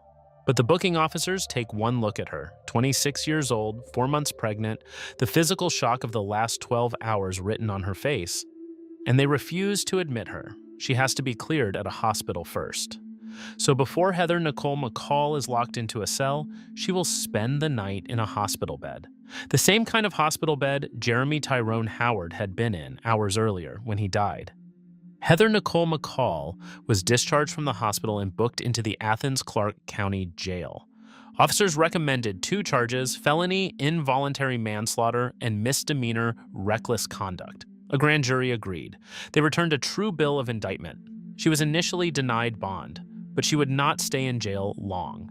After roughly 3 months in custody, Heather posted a property bond of $20,000 and was released to live with her grandparents outside Clarke County. She pleaded not guilty to both charges and waited. While she waited, she had her baby, a daughter. In September of 2024, she posted photos from her baby shower. After her daughter was born, she kept posting photos to Facebook. The baby was healthy. For more than a year, that was the public picture of her life. A young mother, out on bond, raising a newborn at her grandparents' house, while the case against her sat on a docket. Then, on December 1st, 2025, Heather Nicole McCall walked into a Georgia courtroom and changed her plea to guilty. Before sentencing, family members sent letters to the judge asking for leniency. Her great-grandmother wrote that Heather was a very sweet person and a troubled child, that she never meant to hurt anyone, that she's not that kind of person, and asked the court for mercy so she could come home and raise her baby. Her grandmother, the one she had been living with, wrote that Heather had been raised with Christian morals, that she had made a mistake by getting with the wrong man, and that he had been mentally and physically abusive to her during the relationship. The judge read the letters, and then the judge read the sentence, 10 years. The first 4 to be served at Arendelle State Prison, the remaining 6 on probation. She will be eligible for release in 2029. By then, the daughter she gave birth to on bond will be starting school. Jeremy Tyrone Howard was 31 years old. He had a daughter on the way. He would never meet her. The mother of his child grabbed a gun she said she didn't know was loaded, pointed it at him in a doorway she said he wouldn't leave, and pulled a trigger. She said she didn't know her finger was on. In her own words, across 2 statements on the porch and a third in an interview room at the police department, she was not afraid of being hit. Not on that day, not by anything he had said. She was, by her own account, trying to scare a man out of a trailer. A jury never had to decide what really happened inside that mobile home on Nowhere Road. She told them on tape before any jury was ever called. November, Southern Colorado, Middle Mountain Road. Nobody drives this road in November. They close it in the fall. The snow comes early up here and stays late. The elevation shifts between 8 and 11,000 feet. Forest stretches for miles in every direction. No houses, no traffic, no sound except wind cutting through the pine trees and the occasional movement of something large in the dark. A bear, a mountain lion, a vulture circling overhead. On one of these slopes, caught in the branches of a fallen tree, there are a pair of children's sneakers, Nike Air Jordans, the size of a 13-year-old boy. They sit there neatly as if someone placed them. And nearby bones. 3 miles from here, separated from everything else by the kind of distance that doesn't happen by accident, a skull, with clear evidence of blunt force trauma and sharp force injuries. This is all that's left of Dylan Redwine, a 13-year-old boy from Colorado Springs who didn't want to come here, who barely hugged his mom at the airport, who landed in Durango and texted her a scowling emoji, who sent his friend one last message at 9:37 p.m. and was never heard from again. Police will spend 7 months looking for him. Thousands of volunteers will comb these mountains. Vallecito Lake, 12 square miles, will be searched 15 separate times. Dogs, divers, sonar-equipped boats, helicopters, fixed-wing aircraft. Hundreds of tips will pour in from across the country and around the world, from psychics to a man in Australia who swore he saw the boy in a restaurant. But the answer has been here the entire time, on this closed mountain road. The same road his father, the last person to see Dylan alive, was spotted driving alone, just months after his son disappeared. This is a story about a monster who doesn't hide in the forest. He hides in a house, at a kitchen table, with a bowl of cereal and a TV playing Nickelodeon. It's 2012. Dylan Redwine is 13 years old. Colorado Springs, Colorado. A regular American town. A regular American kid. Dylan is not the kind of boy who needs to be entertained.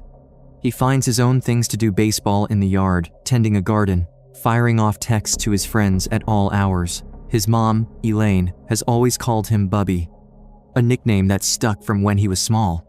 She describes him as down-to-earth, cheeky, and very witty. Not a star, not a problem child, just a good kid with a crooked grin and a habit of dragging everyone outside to look at whatever he's growing. His older brother, Corey, is 8 years ahead of him. A big gap, but they're close. Corey is the one Dylan calls when something is wrong, the one he trusts. Elaine and Mark Redwine were married for 18 years. They built a life in Durango, Colorado, had 2 kids, and then in 2007, it all fell apart. Divorce. Elaine took the boys and moved to Colorado Springs, 6 hours away. Mark stayed in Durango. The court gave Elaine primary custody of Dylan. Mark got court-ordered visitation rights, including mandatory holiday visits. Mark worked as a long-haul trucker. He'd disappear for weeks at a time on the road. When the kids came to visit, he tried to make it work. The boys split their holidays. It wasn't perfect, but it functioned. Until this November. November 17th, 2012. Dylan spends his last day in Colorado Springs with his friends. Takes photos, the usual teenage stuff. Silly faces, thumbs up, laughing at nothing. He's having a good time. Tomorrow he flies to his dad's for a week. Court-ordered. Mandatory. He has no choice. He doesn't want to go. And it's not just typical teenage reluctance. It runs deeper. Dylan's grandmother, Elaine's mother, is battling cancer.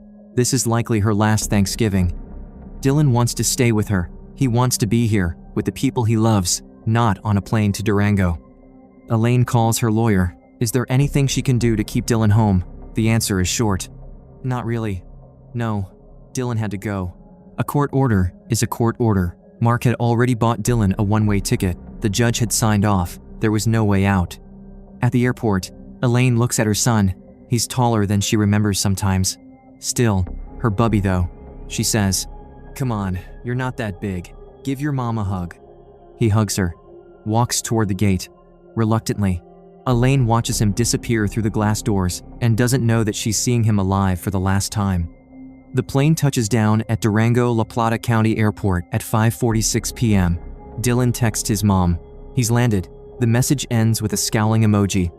Whatever mood he left with on the ground, the flight didn't improve it. Mark picks him up. They drive to Walmart and buy a couple of DVDs, then McDonald's. A quiet evening. Dylan texts his friend Ryan, "Let's hang out tomorrow morning, 6:30, the whole day together. Okay? Okay."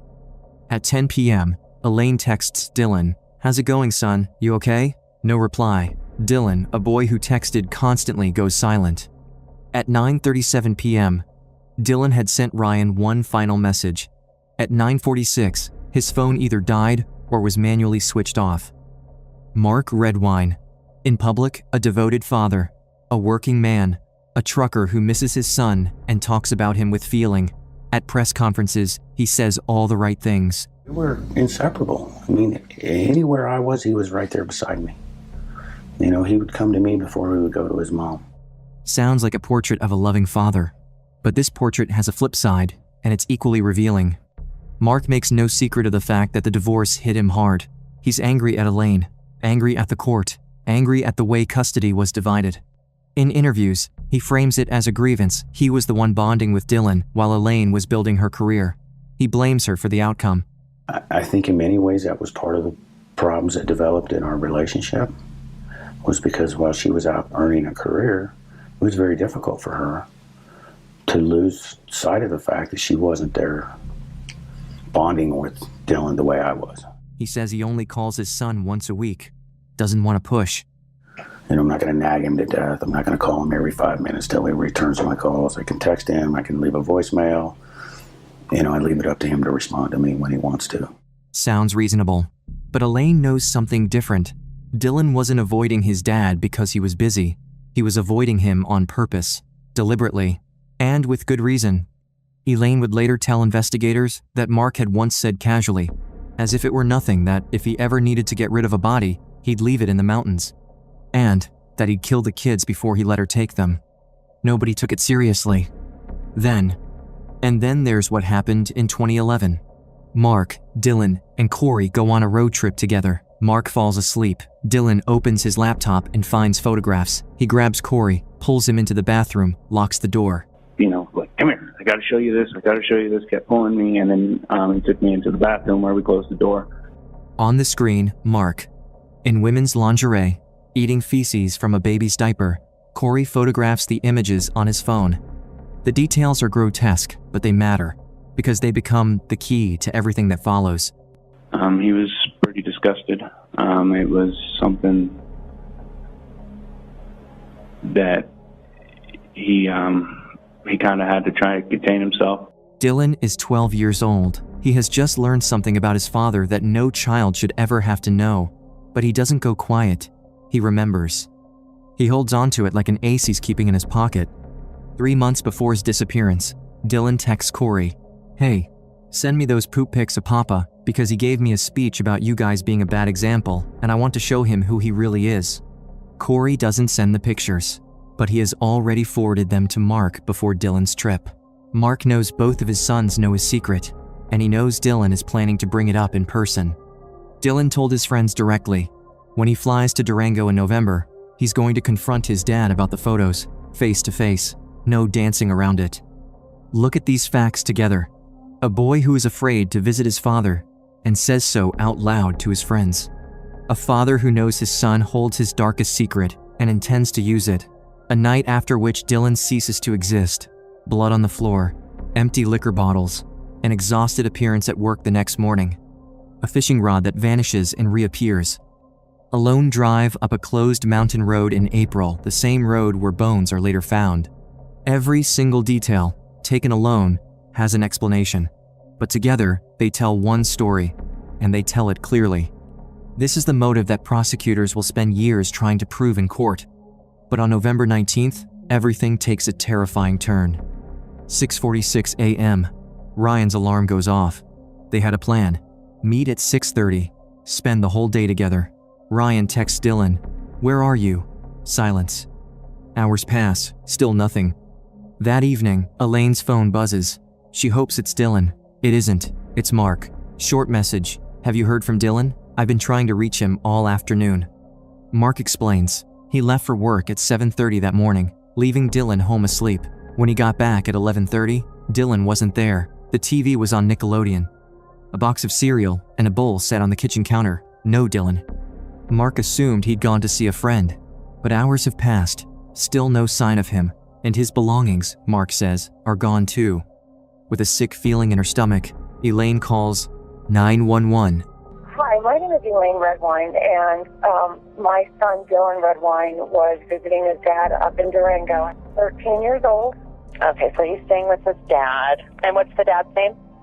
Mark Redwine.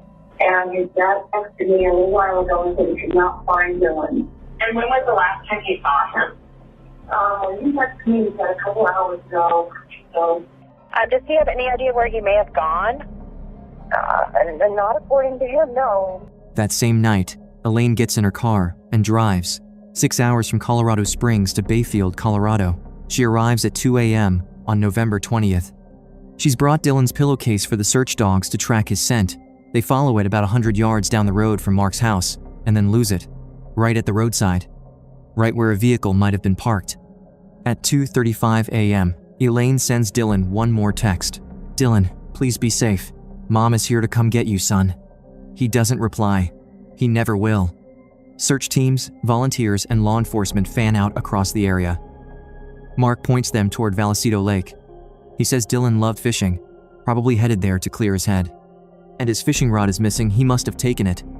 Vallecito Lake spans 12 square miles. Dense forest surrounds it on every side. Steep ridges, rocky terrain, no trails through most of it. Add November temperatures below freezing, heavy snowfall, and dangerous conditions, and the search becomes something close to impossible. I think somebody knows where he is. I don't know if somebody's hiding him or if somebody's already done something horrible to him. Elaine says this to reporters within the first few days, plainly, without hesitation. She looks straight into the camera and names what she believes is happening. Local news picks it up, then national.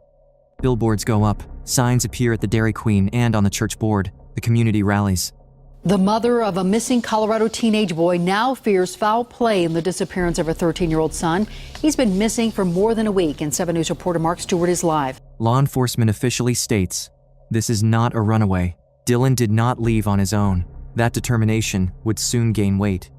Mark gives press conferences. He talks about his son, and here the first clear anomaly. He speaks about Dylan in the past tense. He was such a wonderful boy. He meant everything. Was, meant, past tense. Dylan is still officially a missing person. The search is officially for a living boy. And his father is already using the language of someone who knows there's nothing left to find. Elaine notices this. She also notices something else. Mark tells investigators the TV was on Nickelodeon when he came home. A box of cereal was out. Dylan had clearly made breakfast. Elaine knows. Dylan was 13. He watched MTV, not Nickelodeon. And he wasn't much of a fisherman, he couldn't even bait his own hook. The picture Mark is painting isn't Dylan, it's a stranger. I think somebody knows where he is. I don't know if somebody's hiding him or if somebody's already done something horrible to him. True. Dylan texted constantly. If he'd run away, he would have called his mom first. He would have called Corey. He would have told someone where he was going. Both parents take polygraphs. Elaine passes. Mark fails specifically on the question, do you know where Dylan Redwine is? Volunteers searching through the night notice that while they're out in the freezing dark, shining flashlights into the trees, Mark's house is completely dark, lights off, he's asleep. While Elaine runs on no sleep at all, while hundreds of strangers freeze in the mountains looking for her son, Dylan's father sleeps. Then comes the search warrant, and what they find inside Mark's house changes everything. Dylan's blood is on the living room floor, on the chairs, on the tables. A cadaver dog hits on the scent of death in those same spots, and in the bed of Mark's pickup truck. Mark has an explanation. He and Dylan were roughhousing, playing around. Nobody got hurt. The lead investigator, Detective Tanya, will describe this moment years later. She says, when you see a child's blood in the home of a man who insists nothing happened, it changes you. You look at the floor, at the chair leg, at the corner of the table, and you can't unknow what you're seeing. You can't go back to any version of events where this is normal. But the blood isn't even the most damning part. The most damning part is how Mark behaves after his son disappears. He does not search. He doesn't organize search parties. He doesn't post flyers. He gives a few press conferences, says all the right words, and then goes home and goes to sleep. He transfers money from Dylan's bank account into his own while the search is underway. He throws away photographs of his son. None of this is what a grieving father looks like. None of it. I am just so suspect of you right now. How could he just disappear? That's what Elaine texted Mark within hours of his first message. Immediately. No hesitation. April 2013. The snow has begun to thin in places, but the mountain roads are still largely closed. Dylan's stepfather spots Mark driving alone on Middle Mountain Road, the closed road, at elevation. In the off-season. No reason to be there. No explanation offered. What was he doing? Shortly after, Mark tells investigators he found Dylan's fishing rod, the one he'd claimed was missing, but detectives had photographed every inch of his house back in November. The rod wasn't there. Where had it been? And why is it only appearing now? That fishing rod story sent the entire search toward Vallecito Lake for months. A false trail built on a single lie that cost the investigation precious time. The case goes national. Elaine, Mark, and Corey appear together on the Dr. Phil show. It's the first time the parents have been in the same room in 3 years, not counting exchanges through lawyers. The tension is physical. Elaine sits across from Mark. Corey is beside her. Millions of people are watching. I really have a concern that you hurt him and his bones are out there just laying, and you don't even care. Mark responds immediately. No pause. No visible discomfort. No, Elaine, I wouldn't hurt him. What kind of mother are you to even think that I was capable of doing something like that? He doesn't defend himself. He attacks. Everyone in the room notices. Then, the photographs come up. Dr. Phil asks Mark directly. And Mark does something unexpected. He admits the photos are real, but says he staged them on purpose. A trap, he says, because he suspected Elaine and Corey were snooping through his things. A trap. He says this with a completely straight face, as if this is a reasonable thing, as if this is a normal explanation for what was found on his computer. Elaine will say later, that was the moment she knew Dylan was gone. Not from logic, from something deeper. Mark is sitting across from her, talking about a trap he set while their son is dead. This isn't grief, this is self-preservation, every word of it. Investigators watch the same footage and reach the same conclusion. After the show, the FBI sits Mark down for a direct conversation. If you lead us to him, I absolutely guarantee you that I would not arrest you today. If you told me where Dylan is today, and you take me to Dylan, show me where he's at, we'll drop you back off in your car in your house, we want him back home. I want that. If you show us today, show where he's at today, just bring us there. I guarantee you, I'll cut you loose. I'm not going to arrest you today. But Tom, I can't help you with that because I don't know where Dylan's at. And I think you do. I know you do. If he fell down accidentally and hurt himself and you freaked out, panicked, and you put him somewhere. You know, it's better to get in front of this than to have somebody down the road find him and then, oh, he's in a shallow grave. This doesn't, last seen by Dad. You can just tell us where he's at and work with us, and we'll deal with all the other stuff later. I'm not going to sit here and admit to you that I've done something that didn't happen, that I didn't. A wall. Absolute and unmoving. Mark looks the detective in the eye and doesn't blink. While the negotiations and press appearances continue, nature is quietly doing its own work. By May 2013, the snow on Middle Mountain Road has finally begun to melt. A search team enters the Middle Mountain Road area for the first time, the road that's been inaccessible all winter. The road where Mark was seen driving alone in April. They find Dylan's Nike Air Jordan sneakers caught in tree branches, placed there neatly, too neatly for an accident. Then they find bones, 3 bones, scraps of a t-shirt, a sock, the elastic band from a pair of underwear. 6-month-long search for teen Dylan Redwine has ended in the worst possible way. The La Plata County Sheriff's Office just confirmed it has found the 13-year-old's remains. Authorities say a variety of remains, including bones, were collected during a 5-day search of Middle Mountain Road. That's in Bayfield, Colorado, within sight of Vallecito Lake. One of the reasons this evolved from a weekend search to a 5-day search was once we began finding items that gave us an indication that they may be connected to Dylan. Corey gets the call. 7 months of searching, of hope, of fighting, and this is where it ends. It was just like a whole 7 months of all this hard work and hope and stuff just shattered. The cause of death cannot be determined. Too much animal scavenging, too much time outdoors. More remains are needed. Mark learns about the discovery. His reaction is telling. He calls his other son Brandon from a previous relationship and does the math out loud. Only 2% of Dylan's remains have been found. That means death can't be proven. And if they can't find the other 98%, murder can't be proven either. No grief, no shock. Calculation. November 2015, 3 years since Dylan went missing. Another 5-day search operation along Middle Mountain Road. This time, it's a pair of hikers who find the next piece of the puzzle about 2 miles from where the first bones were discovered.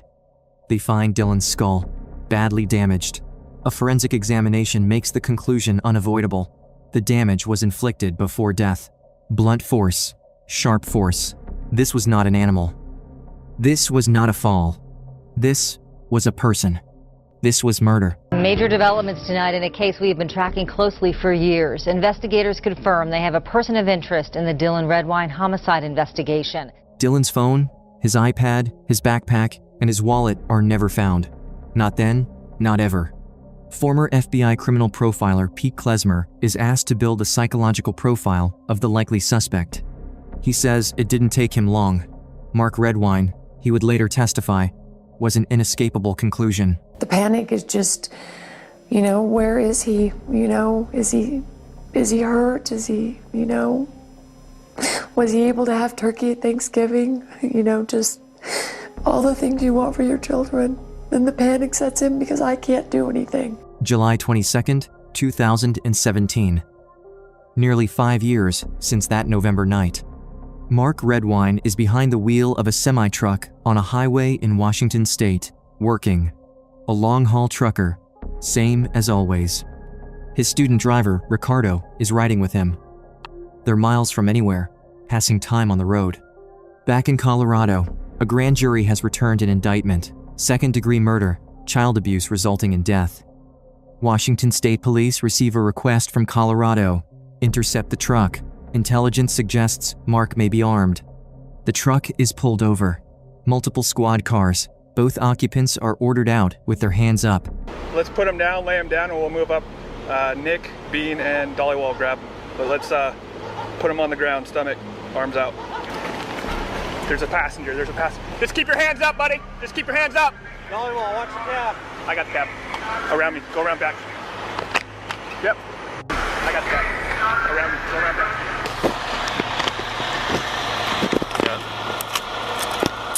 You guys can, you'll explain to me what's going on? Yes, sir. Is your name Mark? Mark is put on the ground, hands behind his back, cuffs. The reason why you're in handcuffs right now is because we received a call from an agency in Colorado. What had happened is they had got information that you were potentially up here, and they said that they had a warrant for murder second for you. I have no clue what that's regarding. I'm sorry? I have no idea what that's about. Okay. Calm. The same way he was calm at every press conference, at Dr. Phil, in the FBI interrogation room, at every single moment over 5 years when a guilty man would have cracked. Ricardo, the student driver, is stunned. An officer explains what's happening. What's occurring? Yeah, are you Ricardo? Yes, sir. Okay, and that's Mark with you? Yes. Okay. Mark's got a murder warrant out of Colorado. Okay? Oh, shit. And so we got information that he was here and that he was potentially armed with a handgun, which is why we brought you out so carefully that we did. Okay? We understand that you were with him, you're a student driver with him? Okay. And so we didn't want you to be put in a position of being, a hostage or anything. We don't know this dude. We don't know what his story is. All we have is the agency in Colorado saying he's wanted for murder. Okay? And is potentially armed with a handgun.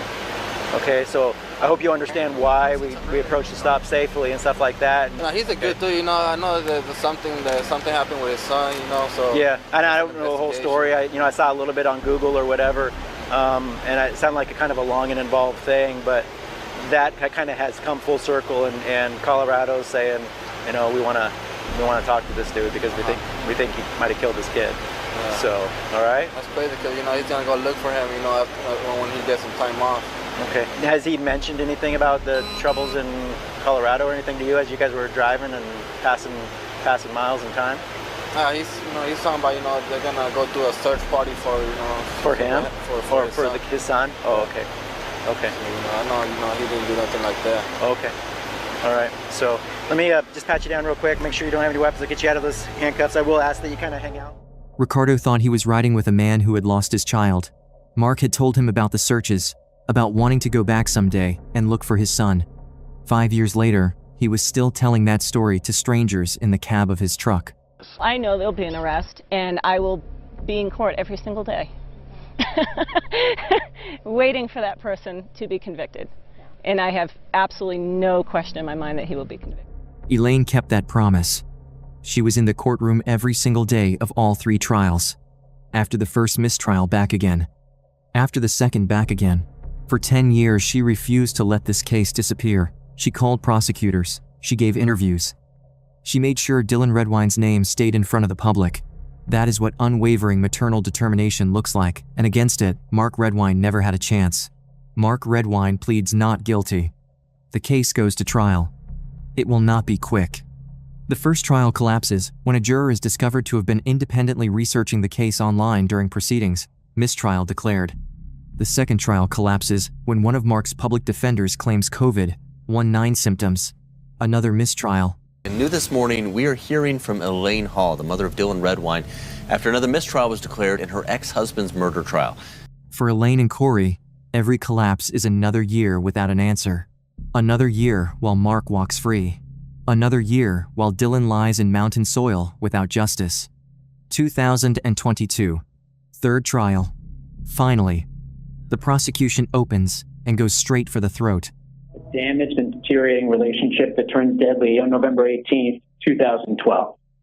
And despite the defendant's best efforts to avoid responsibility and accountability, we are here today, and justice is about to come. The prosecutor reads an email Mark sent to Elaine 1 week before Dylan's death, November 11th, 2012. He copied his own attorney on it. By now, you should have received Dylan's flight itinerary. As you know, Dylan has failed to respond to all my communication attempts, so I'll have to rely on you to inform him of his travel. Also, since you have failed to address any support issues you may have, I expect all his needs are being addressed. So all the monies in his personal account are not needed. The prosecutor pauses, then adds, But this email from the defendant confirms that 1 week before the murder, he knows his son wants nothing to do with him. 1 week before the murder, and his first thought is the money in Dylan's account. Corey testifies. He describes the photographs in detail because the court requires it. He explains exactly how Dylan found them. Dylan just kind of grabbed my attention, was trying to be quiet, but obviously was energetic, kind of, like, come here, I got to show you this, kept pulling me, and then he took me into the bathroom where we closed the door and locked it, and that's when he showed me the pictures that he had found. The judge instructs the jury. The photographs are not here to shock. They are evidence of motive. The photographs are being admitted to allow the prosecution to attempt to prove that the defendant became violently enraged when confronted by others concerning his sexual preferences. The prosecution's theory is precise. On the night of November 18th, Dylan confronted his father about the photographs, maybe directly, maybe just a hint enough for Mark to know what was coming. Mark snapped. A fight broke out in the living room. Dylan received blows to the head with a blunt object. Blood on the floor, on the chairs, on the tables. Mark decapitates the body, loads it into his truck, drives to Middle Mountain Road in darkness, on a mountain road he knows well, scatters the remains across the slope, leaving the work to the wildlife and the elements, returns home before dawn, switches on the TV, sets out a bowl of cereal, goes to sleep. At 7:30 the next morning, he drives to work. I left him sleeping. While Elaine was texting Dylan, "Please be safe, Mom is coming at 2:35 inches the morning," Dylan had already been dead for hours. While Ryan set his alarm for 6:30 and waited for his friend Mark, was on his way to a shift. While dogs followed a scent trail 100 yards down the road and then lost it, the truck that had been parked there was long gone. Parallel worlds of one night, and only one person in any of them knows what happened in the hours between 9:46 p.m., when Dylan's phone went dark, and 7:30 a.m., end of God. When his father drove away, the defense pushes back. There's no direct physical evidence proving Mark killed anyone. The blood in the house? Dylan could have cut his finger there on a previous visit. Mark's ex-girlfriend says she saw it happen more than a year earlier. The skull damage? consistent with animal activity, the defense claims. The timeline? Mark couldn't have disposed of the body and still made it to work. The photographs? Irrelevant inflammatory material the prosecution is leaning on because they don't have real evidence. Do not get washed downstream by the photos. Do not get washed downstream. Say, well, a person who is engaged in this sort of conduct is probably a freak. And because they are a kind of freaky bad person, they probably would be the sort of person to kill their youngest son. You can't do that. Mark does not take the stand, does not give testimony, says nothing. He has that right, the Fifth Amendment, and Mark uses it completely. For 10 years, he spoke freely to reporters, to FBI agents, on Dr. Phil, to strangers in his truck cab. Now, when it's time to speak under oath, in front of 12 jurors who hold his fate, he goes silent. His silence is not an answer, but it speaks volumes. Elaine testifies. She reads the text exchange with Dylan, his last messages to her, the last words between a mother and her son. I'm on the plane to Durango, Date of that text? November 18th, 2012. And how do you respond at 4:36? Oh, good. You did well, son. Proud of you. I love you and thanks for keeping in touch so well. You're a flying pro. Send another text to Dylan at 7:03 p.m. on November 18th. Your dad get you, son? 7:06 on November 18th. How does Dylan respond? Yes, with a frowny face. His last emoji, a scowling face, and Elaine's final text to him sent at 2:35 inches the morning when Dylan had already been dead for hours and she still didn't know. I said, Dylan, please be safe. Mom is here to come get you, son. Murder in the second degree. We, the jury, find the defendant, Mark Redwine, guilty of count number 1. Guilty on both counts. Second-degree murder, when a person acts knowingly, not with premeditation. They didn't plan to kill. But in the moment, they knew exactly what they were doing. Child abuse, resulting in death. Judge Jeffrey Wilson delivers the sentence. He takes his time. He has things he needs to say. As a father, it's your obligation to protect your son, to keep him from harm. And instead of that, you inflicted enough injury on him to kill him in your living room. After the passion of whatever caused you to act the way you did subsided, you didn't think about Dylan. You thought about yourself. You sanitized the crime scene. You hid Dylan's body. And you went so far as to remove his head from the rest of his body.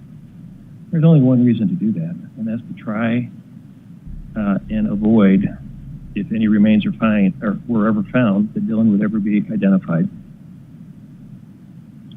You left his body to be scavenged by wild animals. Not caring that concealing Dylan's remains tremendously increased the trauma felt by this community, felt by Dylan's brothers, and felt by his mother.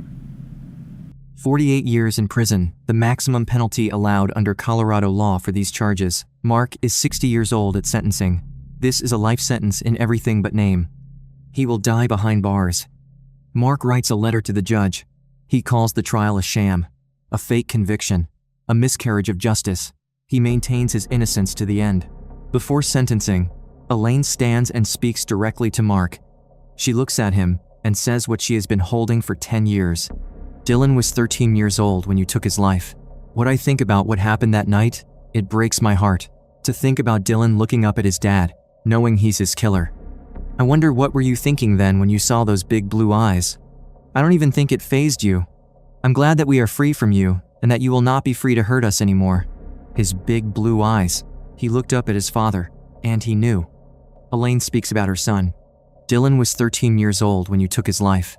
What I think about what happened that night, it breaks my heart. To think about Dylan looking up at his dad, knowing he's his killer. I wonder what were you thinking then when you saw those big blue eyes? I don't even think it fazed you. I'm glad that we are free from you and that you will not be free to hurt us anymore. Corey talks about what came out of it, not as loss, but as a lesson he carries forward. It has definitely kept me up a few times at night, but then again, it makes me strive to be a better parent myself.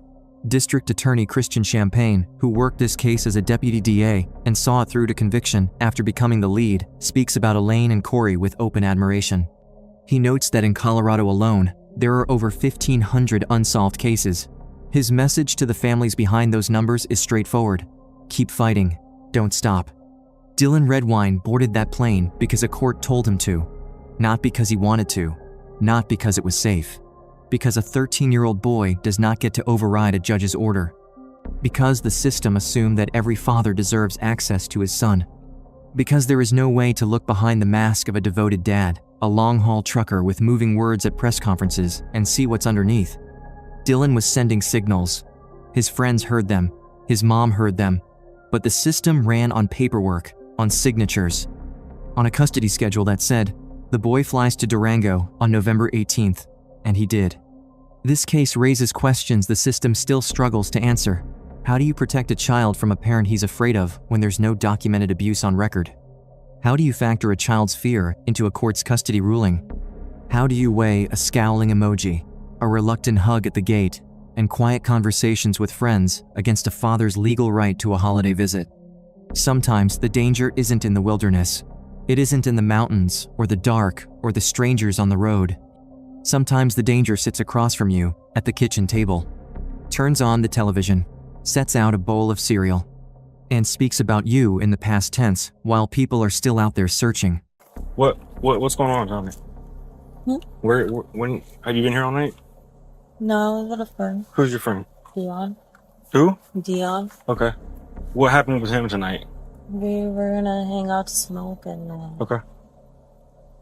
I just honestly don't know what happened after that. Like everything was just a blur to me. Meaning what? Like everything what? Like whatever happened. What happened? We were just hanging and then next thing I know, a car just pulls up and then he starts reversing mad fast. This is 20-year-old Ariana Gadraj. Just hours earlier, she had survived a targeted ambush that left 21 shell casings on a dark Florida street and 13 bullet holes in the car she was sitting in. By every definition, she should have been a victim, shaken, crying, desperate to help. Instead, at 3 in the morning, detectives were standing at her front door, watching her fumble through her own story. She couldn't describe the car, she couldn't describe the shooter. She had never once called 911.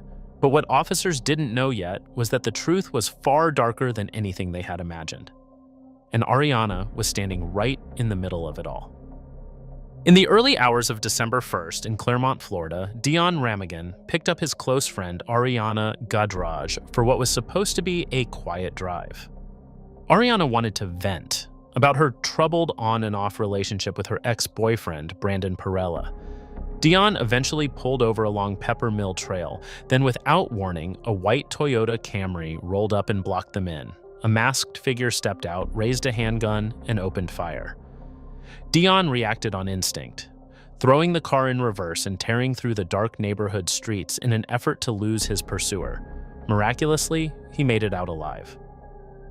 But rather than breaking down in shock, Ariana calmly asked to be dropped off nearby, telling Dion a family member would come to pick her up. Dion then raced to the Clermont Police Department and led officers straight back to the scene. What should have been a quiet night between friends had just become something far more sinister. So, all the circled areas I'm gonna have you fill out. Yeah. Look at this way, bro. If somebody's willing to come up here, your car, and shoot it. Yeah. Bro, they don't care about you, man. Or the person. He deserves to be behind the fucking bars. Who does that, dude? Did you ever fire back? No. Did you point a gun back? No. Did they already ask you all this? Yeah. Okay. You didn't try to defend yourself? I didn't. It happened so fast. I didn't get a chance. My gun is in the glove department. It's unloaded. I didn't get a chance to even do anything.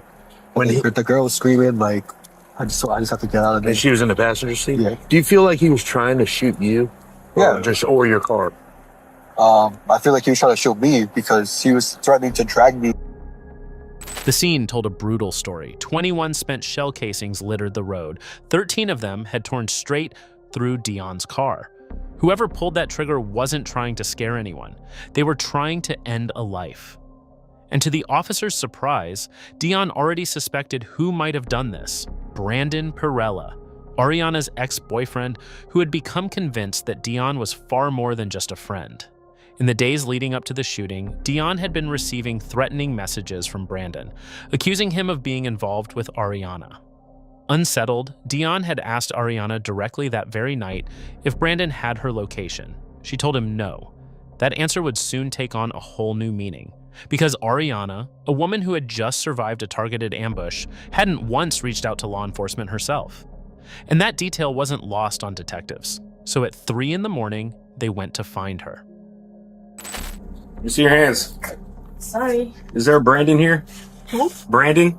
No. Who else in the house besides you? Me. My friend Ariana. You scared her? Can you tell Ariana to come out here? Hold on. Please? Leave the door open. I'm talking about Brandon, from the, Pirela? Is there a boyfriend? Ex. Okay, is he here? No. Okay. Whose white car is that? I have that one. Sorry, you scared her. That's fine. That's fine. Can you ask her to come out here for me real quick? Yeah, just leave the door open for me if you don't mind. Hey, just keep the door open for me so I can see. Can I stay here? Yeah, absolutely. How old are you? 20. 20? Okay. Just come on out here for me. No? Not yet. Just hang out for me.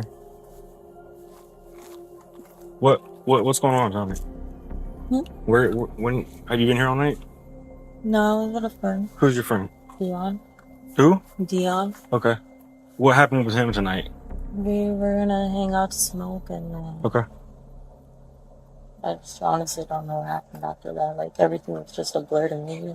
Meaning what? Like everything what? Like whatever happened. What happened? We were just hanging and then next thing I know, a car just pulls up and then he starts reversing mad fast. And then he tells me that whoever it is, he thinks it is. And then I was like, okay, whatever. Okay, but what actually happened though while you guys were in the car? He just started driving mad fast and then that was it that I remember. Because my bag fell on the floor and all night, like feet just fell on the floor. All right. A few things immediately set off alarm bells for the deputies on the doorstep. Ariana seemed reluctant to even acknowledge that a shooting had taken place. She described it as her friend driving fast, as if the gunfire had been incidental. And when pressed to name the man she suspected was behind it, she stalled. So, listen, you're not in trouble right now, okay? We're just trying to figure out what's going on, and we're getting one side of the story, and I'm trying to get yours. But you're leaving out a big portion of what took place over there. Yeah, that's a whole So, what's going on?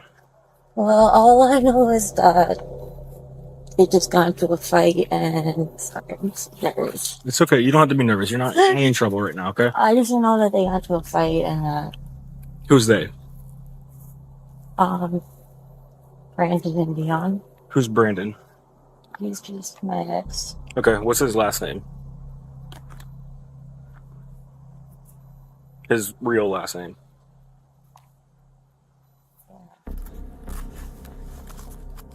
So, I'm trying to understand what's going on, okay? And I'm asking for you to help me. That's just my ex. Okay, what's his last name? Pirela. How do you spell it? Pirela. It had taken the deputy several minutes just to get Brandon's last name out of her. And even then, she had to spell it letter by letter as if the name itself was something she didn't want to say out loud. In her telling, this wasn't a shooting. It was a fight. A fight over messages on Instagram. But the deputy wasn't letting her off the hook. He wanted to hear, in her own words, what had actually happened in that car. So what happened while you guys were in the car tonight?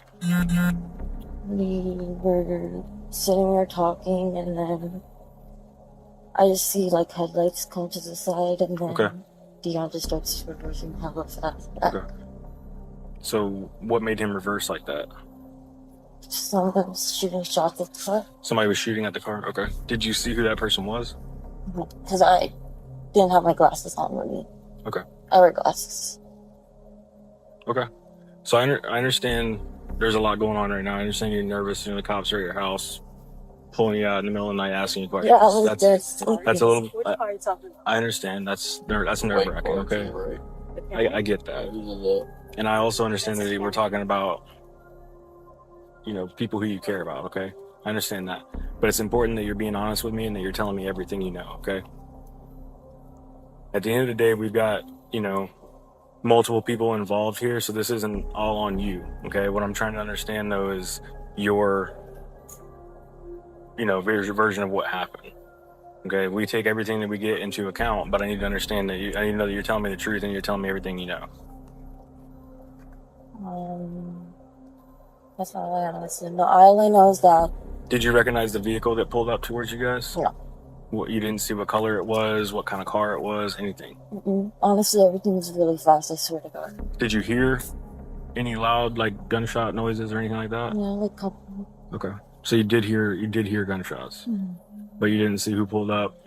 No, I didn't get to see that because I was rolling. So I was looking down, and then Dion just was reversing really fast. And then everything fell, so I'm trying to grab everything, and then I heard the shots. Okay. Every answer was a dodge. She didn't see the car, she didn't see the shooter, she didn't hear the gunshots, except when she did. She wasn't wearing her glasses, she had fallen on the floor, and the deputies were taking note of every contradiction. Because on the surface, this looked like a traumatized 20-year-old struggling to remember, but detectives had been doing this long enough to know what it actually looked like. And what was about to surface on her phone would change everything. The deputy tried one more route. If Ariana wouldn't speak it out loud, maybe she would write it down, her own version of events, on paper in her own handwriting. He offered her the option 3 separate times. Would you be willing to write like down on paper what happened? Just your version of the story? Oh, sure. Okay. Do you have your driver's license or anything? All right. I mean, it's not like a huge big crazy thing. I'm sorry? She said she doesn't want to. You don't want to? Okay. I mean, it's up to you. Okay. She's afraid to tell you. I mean, like I was saying out by the car, I understand that's, like I said, we're waking up in the middle of the night. You had a pretty traumatic event happen earlier, and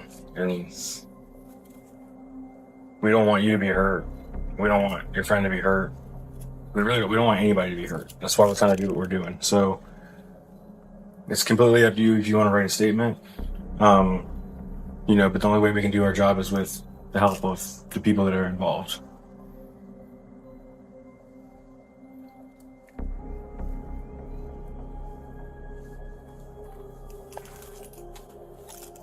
You don't want to right now? Okay. She had gone from sure to silence in less than a minute.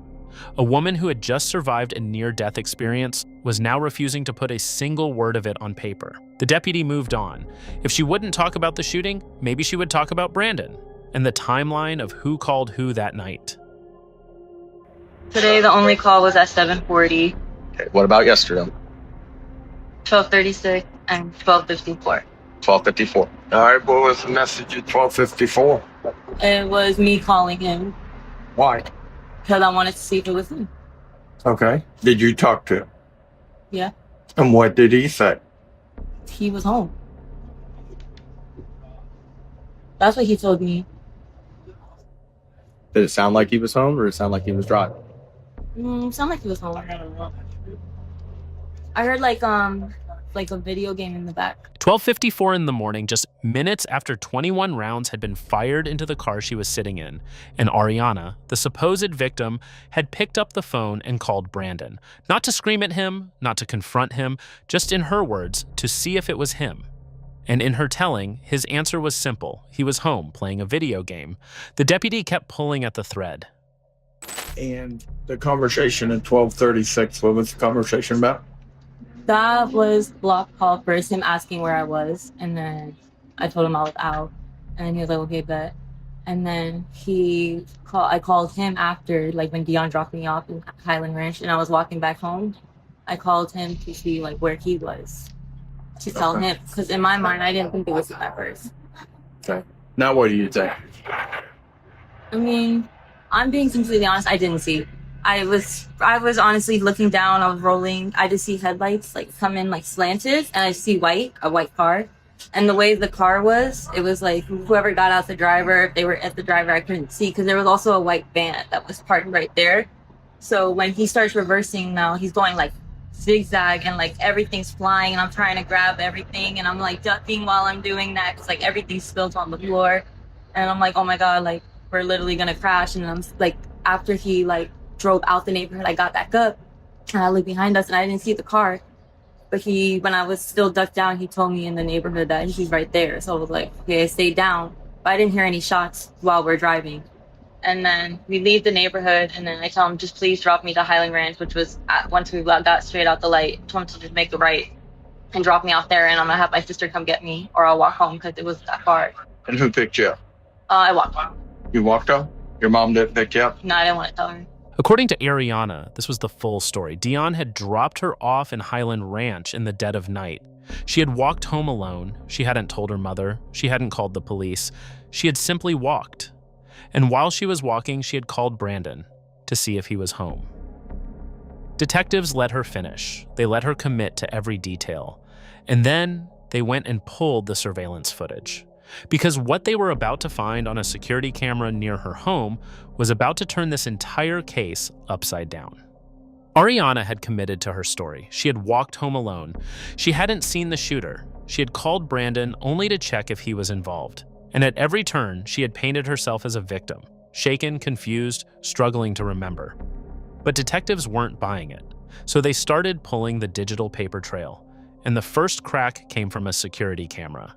Surveillance footage placed the same white Toyota Camry outside Ariana's residence just 35 minutes after the attack. She hadn't walked home. Brandon had picked her up, and he had dropped her off himself. With that single piece of footage, Ariana's entire version of the night collapsed. But it was just the beginning. A search warrant on Brandon's Instagram revealed him openly discussing the attack days prior, boasting about a 32-round extended magazine he had just purchased. But the most damning evidence didn't come from a public profile. It came from a messaging app called Pinger, chosen specifically for its privacy. Hundreds of messages exchanged in the hours before the shooting told the whole story. The two had gone from arguing to reconciling to plotting in a matter of hours. Both of them convinced that getting rid of Dion was the only way to save their relationship. At one point, Ariana wrote that she didn't want to be up too late. Brandon's response, no, he's dying. But it didn't stop there, because it wasn't Brandon pushing the plan forward, it was Ariana. She was the one who took the lead. She was the one who told Brandon to call her from a blocked number, so she could act irritated in front of Dion and gain his trust. She was the one feeding Brandon their exact location in real time, sending him a dropped pin on iMessage just 12 minutes before the first shot was fired. She hadn't just known about it, she had orchestrated it. The woman deputies had been standing on the porch with, at 3 in the morning, the woman who couldn't remember the car, couldn't hear the gunshots, didn't have her glasses on, wasn't a victim at all. She was the architect of the entire attack. And now, detectives had everything they needed to prove it. But before making a move on Ariana, they had a man to arrest, and Brandon Pirela had no idea what was coming. On March 13th, 2024, over 3 months after the shooting, an arrest warrant was obtained for Brandon Pirela.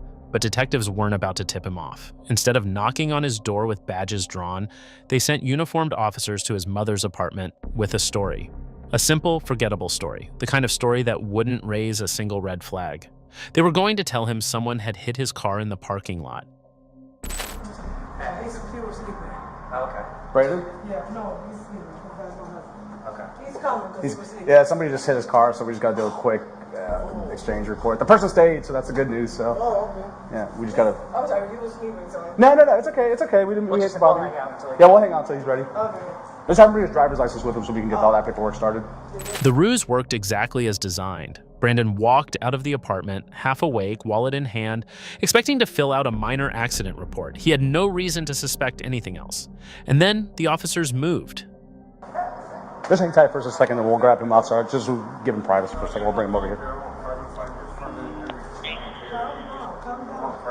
Hey, come on, we'll walk around here. We'll come get you guys in just a second, okay? Don't fight us. I'm not fighting. Okay. What's up? All right, man, you got a warrant for your arrest. I'll explain it all to you in a second, okay? There's a warrant for my arrest.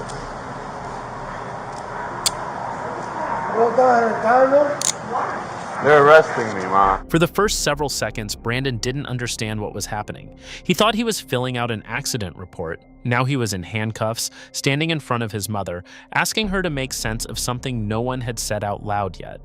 And when the officer finally did say it, Brandon's response was a single word. Nobody hit your car. Okay. Well, why? Your car is nice, but nobody hit it. No, because I have that. No, you have a warrant out of Lake County. Out of Lake County? Yeah, what? for attempted murder. Whoa, what? We don't know the details on the report, but from what the warrant reads is that you shot at somebody. I don't even have a gun. Okay. So I don't know. Like I said, no, for real, I don't have a gun. Okay. Real. Is your driver's license in your wallet? Yeah, okay. of course. Okay. No confession, no admission, no slip, just a flat denial from a man who minutes earlier had been asleep in his mother's apartment. He asked to speak to his mother. He mentioned work the next morning. He said he was a welder. He said over and over that he had no idea what was going on. But inside that same apartment, his mother was about to be asked a very specific question, and her answer would tell detectives everything they needed to know. My supervisor's on the phone with the detectives. They'll be able to. Never gets in trouble with nobody. Okay. They'll be able to divulge, information that they're able to provide you, and the stuff they can't provide you. Then he'll have to tell you about that. Oh okay. My God. So just give us a second. Okay. Thank you. Thank you. But we're going to be as transparent as possible, but let him finish the conversation because I don't want to overstep. No, with it's anything. fine. But there is a warrant for his arrest. That's why we're here. He never gets in trouble. Like I know. Unfortunately, Unfortunately, he was involved in something to where he's in trouble for right now. Oh my God. His car isn't damaged or anything. We just didn't want anybody getting injured. Trying to apprehend him, we wanted everything to be cool, calm, peaceful, and collected. Thank you. I mean, it's. Because God forbid he's driving and we're behind him trying to get him stopped, and he, thinks something's weird. We just didn't want anybody getting hurt. That's all. So, did he kill somebody? I mean. No, he didn't kill anybody. Because I'm like, he never gets in no trouble. Like. I mean, what he's accused of is pretty serious. But yes. Yeah. His mother was in shock. As far as she knew, her son worked long hours, stayed over sometimes, went to the shooting range with friends. He had never been in trouble. He had never hurt anybody. But the officers at her door knew something she didn't. They had a warrant signed by a judge, they had phone records, they had surveillance footage, and they had hundreds of messages from a private app. Messages her son had written side by side with a 20-year-old woman who had, until that week, been treated by everyone as the victim. Brandon was taken into custody without incident, and detectives now turned their full attention to the person who had pulled him into this in the first place. Brandon Pirela was charged with attempted first-degree murder and conspiracy to commit first-degree murder. At trial, the jury was walked through every piece of the digital trail.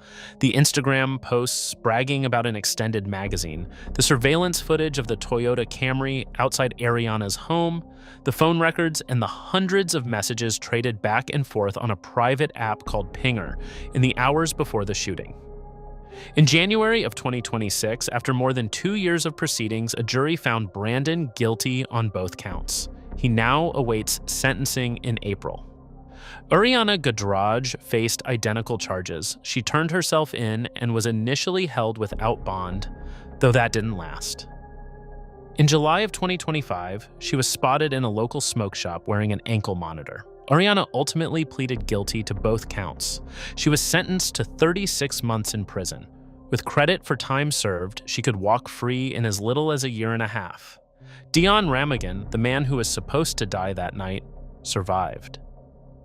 He had thrown his car in reverse on instinct and made it out of the neighborhood with 13 rounds in his vehicle and a friend in the passenger seat who had just fed his killers his exact location. He was the one who drove himself to the police department. He was the one who named Brandon from the very first minute. And he was the one whose own instincts, a simple uneasy question about whether Brandon had her location, almost saved his life. Ariana told him no. 12 minutes later, the first shot was fired. At the location where Barrage was killed? Yes. You saw your dad shoot Barrage at Terrell? Yes. What you are about to see is the interrogation of Henry Dinkins, a 47-year-old man who reported his ex-girlfriend's daughter missing on the morning of July 10th, 2020. The girl's name was Bracia Terrell. She was 10 years old. Henry sat in that interview room, claiming he had no idea what happened. He said he drove around the city all night looking for her. He said he was confused. He said he was scared. But detectives already sensed something was wrong. He couldn't remember his own address. He couldn't remember his own phone number. And when they asked about his car, The car he claimed to have searched the city in, he refused to say where it was. What follows is a chain of lies, evasions, and silence, and the investigation that tore every single one of them apart. July 9th, 2020, Davenport, Iowa, a city of just over 100,000 people sitting on the banks of the Mississippi River. It's the middle of summer and the middle of the COVID-19 pandemic.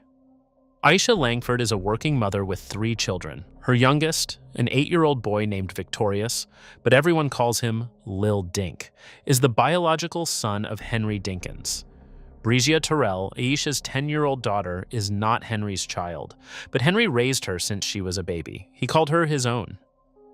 On this particular day, Henry picks up both kids. He takes them to his cousin Vince's house, where they play with other children for several hours.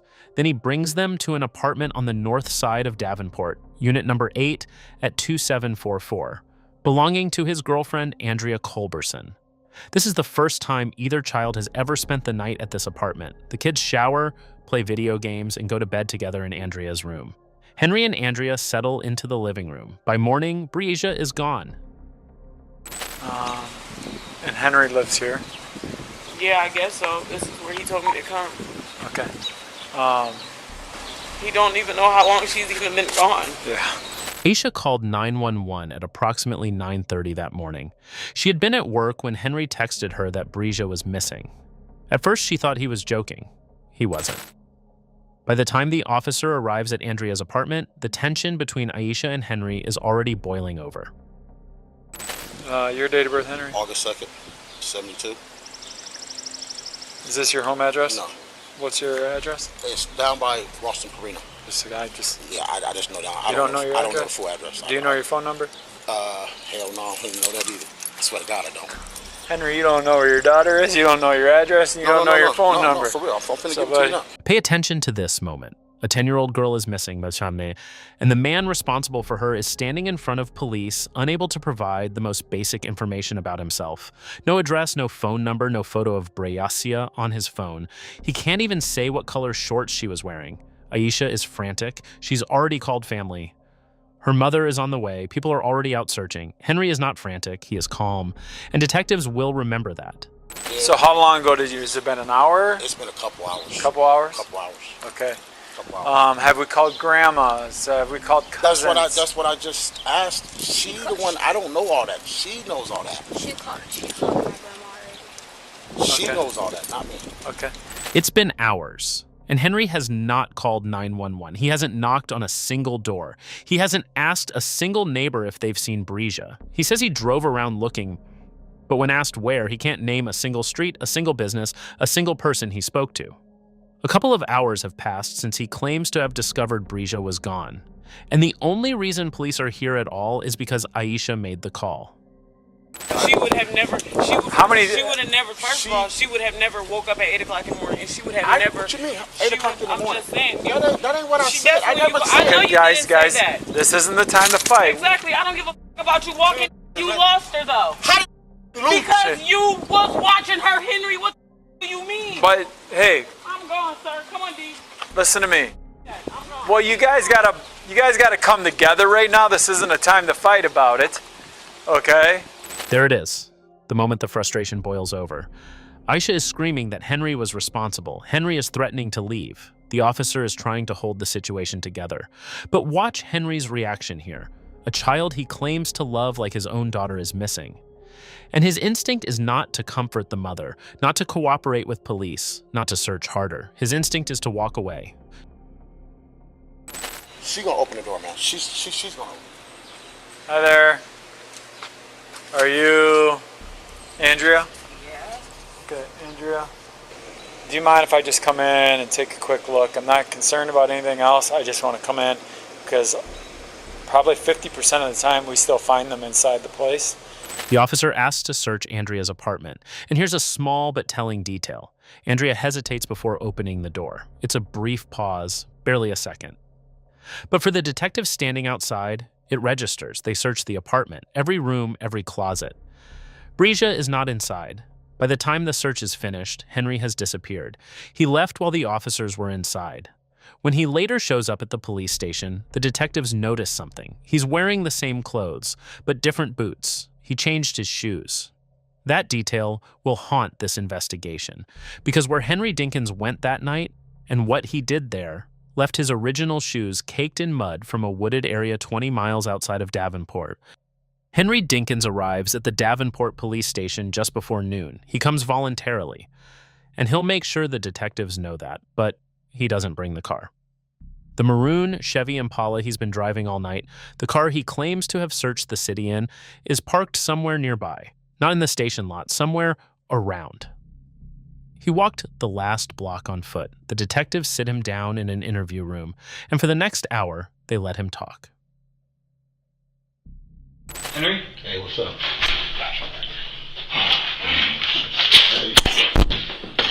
I'm glad you're able to bring it down. I was gonna come down, man. It just makes it easier. We just can make contact with you right away. But I was right there with the officer when he called. Yeah, but then you left. Because she left, and it was Aisha, and it made me mad because she was, basically blaming it all on me. Listen to his very first words. Not "have you found her?" Not "what's happening with the search?" His opening concern is that Aisha is blaming him. This is the beginning of the free narrative, a classic interrogation technique where detectives let the suspect talk without interruption. The goal is simple: give them enough rope to hang themselves. Liars cannot maintain a fabricated story. The more they talk, the more inconsistencies surface, the more details they can't keep straight. The detectives know this, so they start with the basics. First, let's just start with your, My name? Yeah. Henry Dinkins. Henry? Yes, sir. And then can you spell your last name for me? Dinkins. I'm gonna quiet this so you don't have to. We don't have to get distracted here. There we go. Middle initial. E. Date of birth. August 2nd, 72. Good phone number for you. I don't know the number part. It's out there, but I don't Okay. And then the address is your address up there. No, or? no. I live in my mobile. And where's that? I don't know the address. I just know it's right there by. He doesn't know his own address. He doesn't know his own phone number. This is the second time today, the first was with the officer on the body cam, that Henry cannot provide the most basic information about himself. He eventually describes his mobile home as all white, parked off Schmidt Road near something called Kings Highway, but no street number, no lot number, for a place he says he lives. The detective moves on. He's not confronting yet. He's cataloging. And you are currently dating. I mean, she's like a close friend. Okay. But we close. You know what I'm saying? How long have you guys been friends for? A few years. A few years. Yes, sir. And what's her name? Andrea Culberson. And did you drive her car here, or? I'm gonna leave that blank. What do you mean? Well, I mean, I get it. Yeah. I kind of get where you're going at, but is her car parked out front? No. No. Where's her Impala at? Her Impala's with my homie right now. So. Where at? They moving around in it. Who's moving around in it? My homies. Who's that? Lil Vince. What's his real name? Vince. Well, okay. Vince what? Harris. And they're riding around in it? Until I call them. Okay. This is the first red flag the detective can see clearly. The question is simple. Where's the car? Henry's answer is anything but. First, he says he'll leave that blank. Then he claims the Impala is with Lil Vince. Then he says Vince is riding around in it. He doesn't have a phone number for Vince. He can't verify any of it. A man whose child has been missing for hours, who claims he spent the night driving the streets, searching for her. And now the car is suddenly with someone else, somewhere else, and he doesn't want to talk about it. The detective files it away. He doesn't push. Not yet. So let's start out with yesterday. Yesterday. Or did you have the kids prior to that? Well, no, yesterday, Lil Dink wanted to come with me. Okay, so let's backtrack there. Lil Dink is Notorious. Okay, and he is my son. Your son, and that's with Aisha. Aisha, and Notorious' last name is. I don't know what last name she got. Okay, how do you spell his first name? Detorious. And then you it have should be Mosley. Yeah, Notorious Mosley. Yes. And his mother is Aisha Langford. Okay. And then, do you have any other biological? No, I raised Breasia. Since how old was she? My baby. Okay. My baby. That's what he calls Breesia. He says he raised her since she was small. He says these are his kids, both of them. He will repeat this throughout the interrogation. These are my kids, bro. These are my eyes. Remember those words, because what the viewer already knows and what the detectives don't yet know is that this man took one of those children into the woods and shot her. And so, did you pick them up yesterday, or when did you pick them up from Aisha, or how did that exchange go?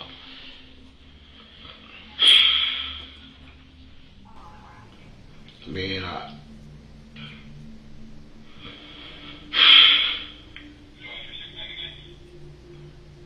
trying to stay cool right now. Me and Aisha, I had seen them, and they said they wanted to come and spend time with me. What do you mean? Yesterday. Yeah, okay. And where at? I don't even remember.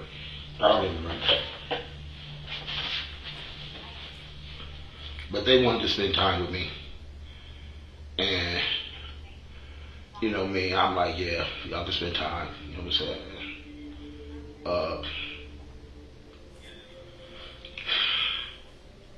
I don't know, man. It's just like crazy. This is crazy. So, what time did you see them yesterday? I don't even remember. Was it early in the morning, late in the evening? It was probably around in the afternoon sometime. Watch the pattern forming. Every time the detective asks when, Henry's answer is the same. I don't remember. I don't know. I'm not sure. He eventually says he picked the kids up from Aisha's mother's house in the afternoon. Then they went to his cousin Vince's house on Taylor Street, where the kids played with other children. Then they all went to Andrea's apartment. But the specifics, what time he picked them up, how long they were at Vince's, what time they got to Andrea's, all of it is fog. This is not a man in shock. A man in shock remembers fragments, vivid details surrounded by blanks. Henry remembers the sequence of events perfectly. He just can't, or won't, attach a single time to any of them. That distinction matters, because time is exactly what the detectives need. Time is what will tell them where Henry actually was when Breesia disappeared. So you pick them up, bring them back here, or bring them back up. Do you take them straight to your mobile home, or no, what you guys do? Just run me through your day. We went to my cousin's house. We went down to my cousin's house, and they played with my little cousins. And they wanted to go. What cousin's house was that? At Vince. Oh, Vince, okay. And where does he live? On Taylor. Taylor and what?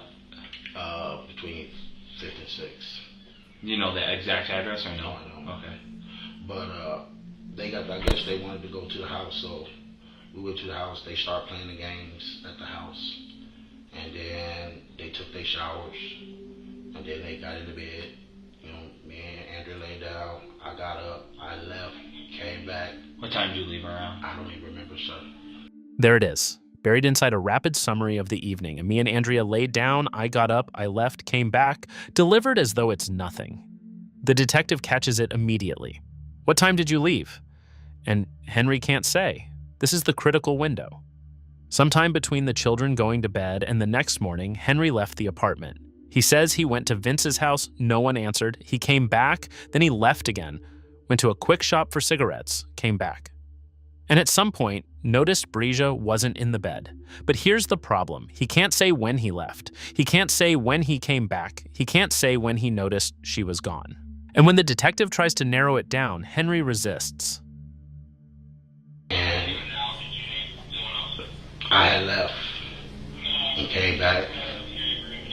And then when I left, I think I went down to Lil Vince's house, but nobody was there. And when I came back, you know, I did a little look around. I didn't see Bree. No, that wasn't that time. I don't remember. No, that's a lie. That's a bald-faced lie. It wasn't even at that time. Did you catch that? Henry just corrected himself, out loud, unprompted. No, that's a lie. That's a bold-faced lie. He's talking about his own words. He's aware that he almost placed himself at the wrong point in his own timeline. A person telling the truth doesn't need to audit their story in real time. They recall what happened. A person constructing a story does.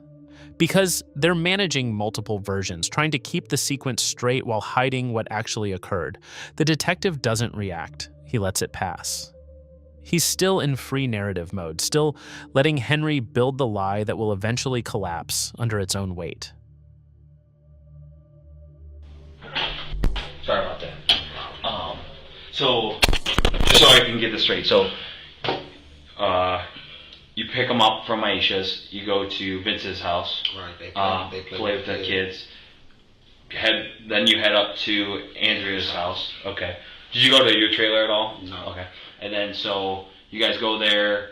You said the kids shower and they get ready for bed, and they sleep in Andrea's room. Right. In the same bed together. Yes. And then you and Andrea in the living room. And then at one point you leave in the night. How many hours do you think was between when you first got there and then you left the apartment? Probably like about 3-4 hours. Okay. So, yeah, around figure. And so then you leave, but is everyone still in those same like kind of areas when you leave? No, when I was there. When you left? Yeah, when I left, ain't nobody came out of no room. Yeah, everyone was. Everybody was still, situated. Notorious was before I left. Notorious was still playing the game, and I went in there, and he said he was done playing the game, so I turned the TV off, and he went to sleep. And then, you know what I'm saying, I went in the living room.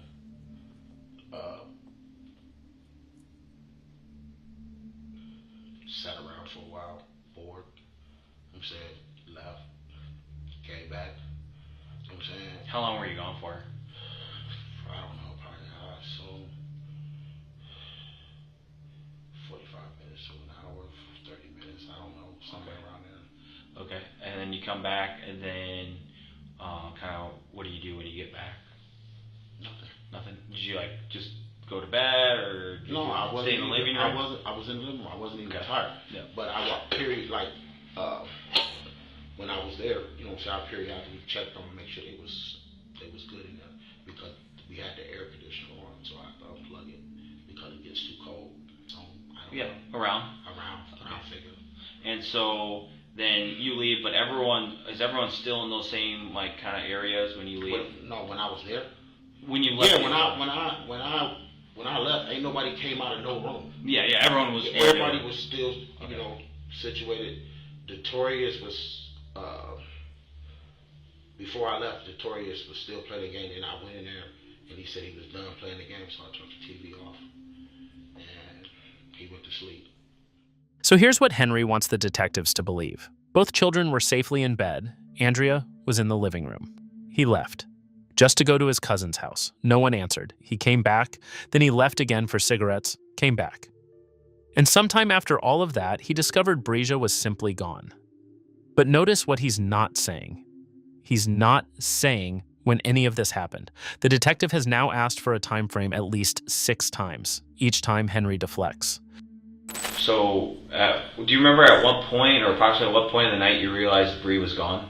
I don't remember what time it was. So were you sitting around and then kind of like run me through again of when you noticed she was gone? Like, when I came back the second time, after being gone for like 45 minutes. Yeah, I did like a little check, and she wasn't there. She wasn't there. Okay. You know what I'm saying? So. And you don't know what time you got back? No, I don't remember. Gotcha. I don't remember. And so you get back, and then we put a time frame in between at least? Like, are we talking like 10 to 11 at night? Or are we talking like After hours. It was Like- probably after hours. It was like- probably like closer. I don't remember the time. I'm not gonna. 12 to 2. I didn't even. The reason why I don't remember the time is because I didn't have my phone. Gotcha. Where was your phone at? It was sitting right there on the table, and I mean. What do you mean sitting right there on the table? It was sitting right there. Well, not on the table. I think it was sitting on a ledge. In the apartment. In the apartment. He just told the detective something critical, and he may not realize it. He says the reason he doesn't know the time is because he didn't have his phone with him when he left the apartment. He left his phone behind. In the middle of the night, in an apartment that isn't his, while 2 children were sleeping. Why would a man leave his phone behind? One explanation is carelessness, but there's another explanation, one that detectives are already considering. Cell phone data tracks location. If Henry left his phone at the apartment while he drove somewhere else, the phone's GPS would show him at home, not where he actually was. Whether that was his intention or not, the result is the same. There is a gap in the night, a window of time where Henry's movements cannot be tracked by his phone. And it's the same window in which Breja vanished. And then I left again. I left twice. And where'd you leave for the second time, or what was that? I think I went to the quick shop. Got a pack of cigarettes or something like that. So you got back from Quick Shop with the cigarettes, and then what happened after that? Nothing. No, well, okay. But then you got back. Then like I said, I got back. I don't know what time it was, sir. Okay, that's fine. We can move past that. All I know is, at one point or another, you noticed that Bree is not in the room. Okay. And then so, what do you do immediately after you notice Bree's not? I go outside. Go outside. Okay. You know what I'm saying? That's the first thing I did. You know what I'm saying? So the detective lays it out plainly. At some point, you noticed Breja was gone. What did you do? Henry says he went outside, looked around the apartment complex, got in the car, drove through the nearby streets, went past Family Video, past businesses, up and down the blocks. But when the detective asks the obvious follow-up question, did you stop anywhere? Did you talk to anyone? Did you ask if they'd seen someone? Henry's answer is revealing. Did you stop at any places? I don't remember. I didn't. Did you talk to anyone when you were out looking? No, I was just looking. You know what I'm saying? Just looking. I've been through the whole area. Almost all of this area. Almost. So what ones have you not been to? I haven't went over there by Castlewood. I haven't went over there. I haven't went over Western E-Mines over there. Well, no. So this is 53rd. Oh, no. Okay. This is a problem. I thought this was the whole. No. Okay. Yeah. I mean. So you went through all these streets. I don't drove all through here, all around through there. I mean, I don't hit Brady, Harrison, fucking.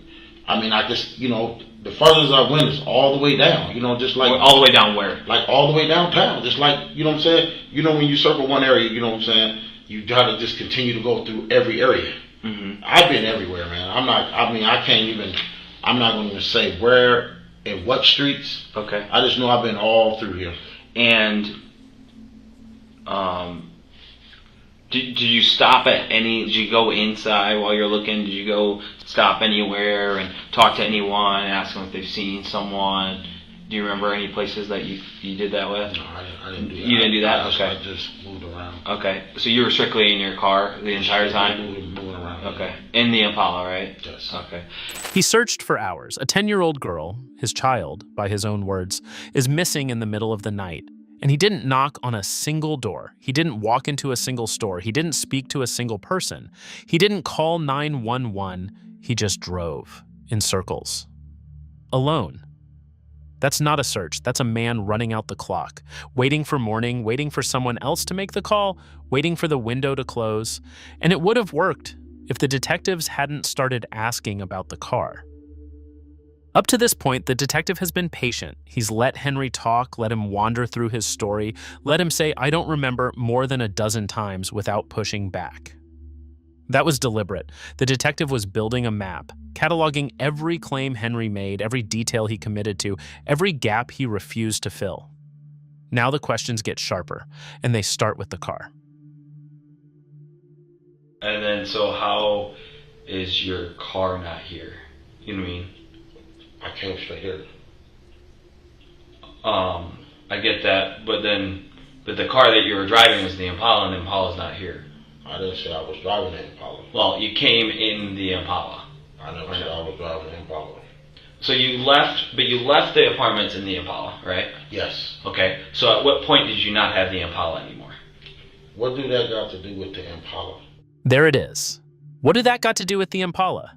A 10-year-old girl is missing, and the man who is responsible for her doesn't want to explain where his car is.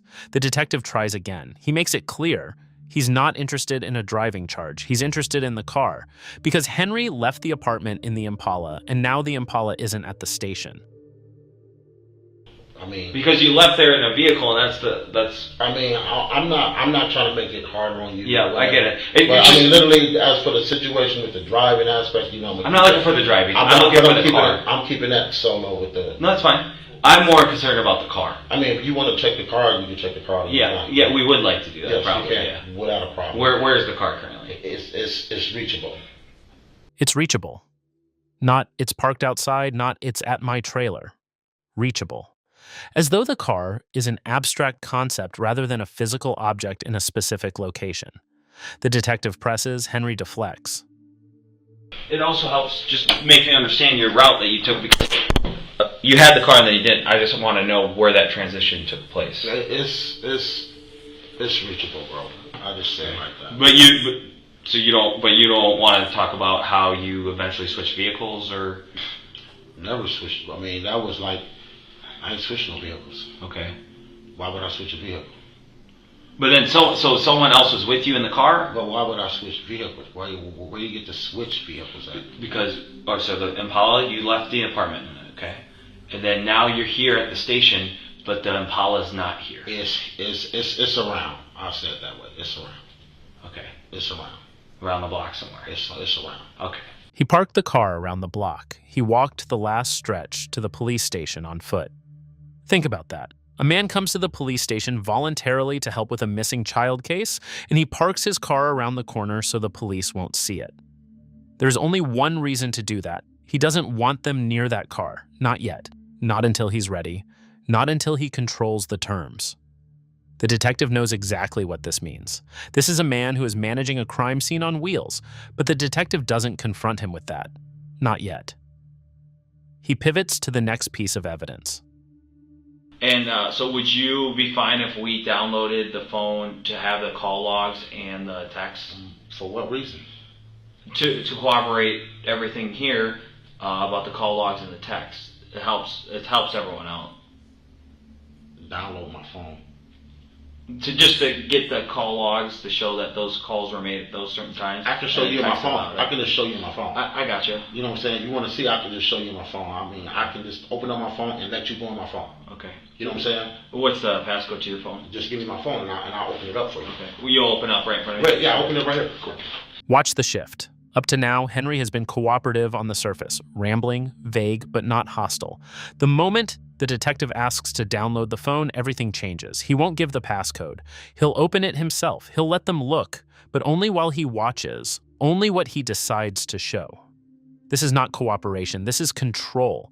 And the detective knows why it matters, because downloading the phone means access to everything. Search history, GPS data, deleted messages, timestamps, the things Henry can't curate, the things he can't explain away. Think of any? Or mark any? No, I ain't marking them, but I'm just looking at the whole thing. Okay. Oh, my fucking stomach. Thank you, son. Why are you looking at me to do my password? Well, that's what I asked. No, I said I will open it for you. Yeah, but I'm not going to give you my password. Okay. I will open it for you so you can look in my phone, but I'm not going to give you my password. Okay. And then you're just going to lock it? Yes, right after you finish looking. Yeah. I will let you look in there. I have no problem with you looking. Okay. That's something I don't have no problem. Okay. Man, what the fuck is it? My mind ain't not even on my phone. You recently got this phone too, though, right? Yeah. No, I had this phone for a minute, but I thought, just a new phone number? Yeah. No, this number. Because you said you didn't know it. That's what I was told. I don't know my number. All I know is 72726.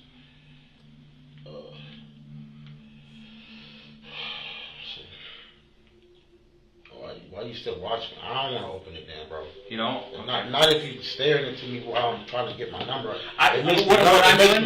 What I'm doing is I'm making sure that you're not going in and deleting anything. That's what my concern is. Why would I delete something? You never know with guys. Trust me. No. It happens. I mean, as soon as I open it, I'll give it to you. Sounds good. So you can look at it. Yep. It makes me nervous. A 10-year-old girl is missing, possibly dead, and the man who last saw her is nervous about a detective watching him unlock his phone.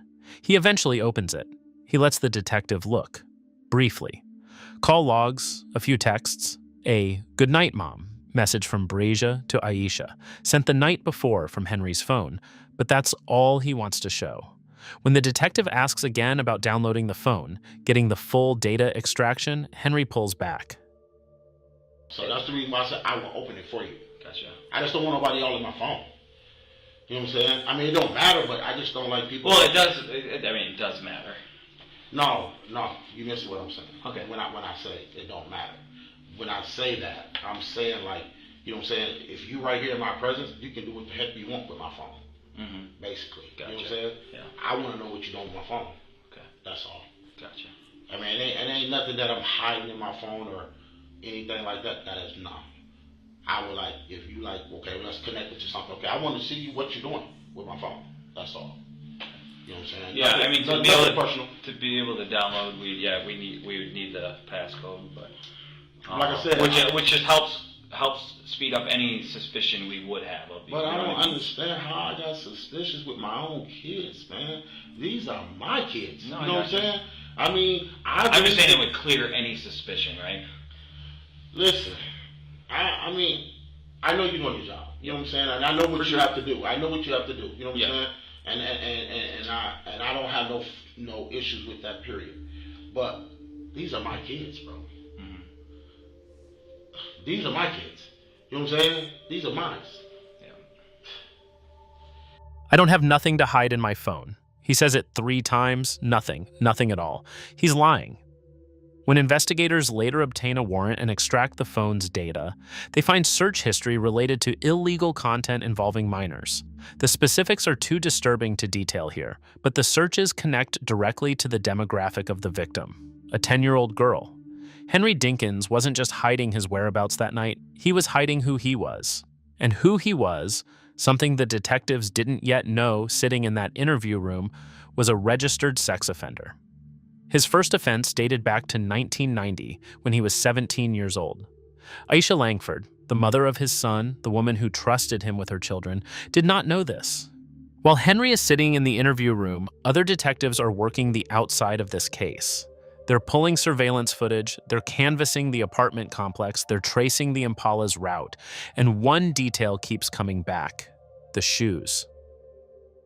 When officers first made contact with Henry at Andrea's apartment that morning, he was wearing one pair of footwear. By the time he arrived at the police station, he was wearing different boots. This seems minor. It isn't. Because later in the investigation, after the search warrants, after the phone extraction, after the car is located, detectives will piece together what actually happened that night. And the shoes tell the story. Henry didn't spend the night driving through Davenport looking for Brescia. He drove to a wooded area outside of the city, roughly 20 miles away, near DeWitt in Clinton County. The terrain out there is rural, unpaved, muddy. His car got stuck. He had to walk out. His shoes were caked with evidence of where he'd been. So before he came to the police station, he changed them. Did you go back to your mobile home at all? Yes, me and Lil Dink went down there. This morning? Yeah. Once we was looking, you know what I'm saying? We got to looking, you know what I'm saying? And I was like, I needed to grab, what was it that I grabbed up out of there? I think it was a couple dollars, whatever it was that I needed. Some money.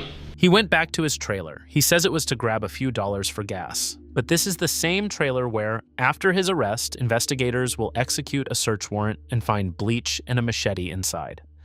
He didn't go back for gas money. He went back to change, to clean, to prepare for the performance he was about to give at the police station. The performance of a man who spent all night searching for his missing daughter. But there's one more piece of this timeline the detective hasn't addressed yet, and it's the most damning. She said, I'm going to call somebody to come out there to Andrea's apartment. I said, okay. You know what I'm saying?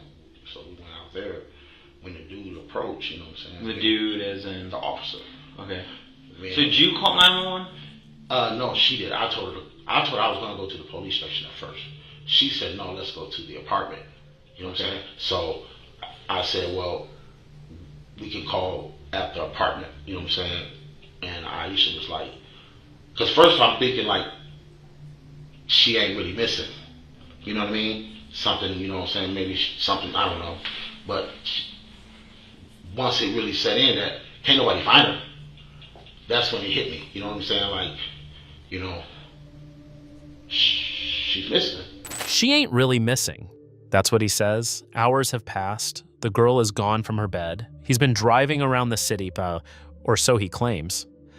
And his position is she probably isn't really missing. He never called 911, not once. Aisha did. Aisha, who was at work, who had to leave her shift, who had to drive across town, she made the call. Not Henry. Not the man who was in the apartment, not the man who discovered the empty bed. And when the officer arrived, it was Aisha who had the information. The picture, the description, the contacts. Henry had nothing. No photo of Bracia, no details about what she was wearing, no phone numbers for family members. The detective asks him one final question before stepping out of the room. What do you think happened? Big bro, I don't even know. I mean, I'm not going to even try to even put a thumb on it, a finger on it. I don't know. Yeah. You feel me? Yeah. I don't know. You know what I'm saying? I'm not going to say something that I don't know. You know what I'm saying? Because our communication was good all day. With Bree? With both. With both as in? D and Bree. Yeah.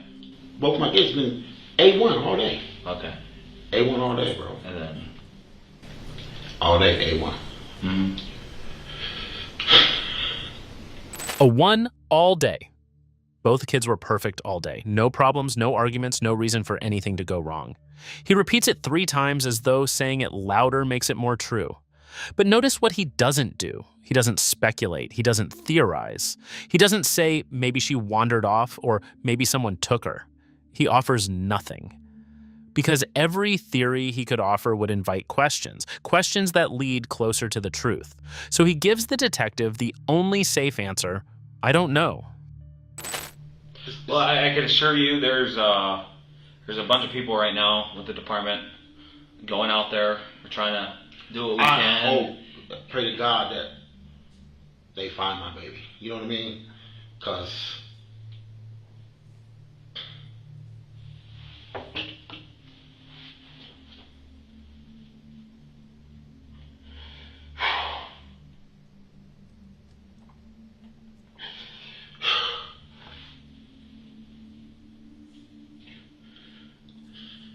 we need her home.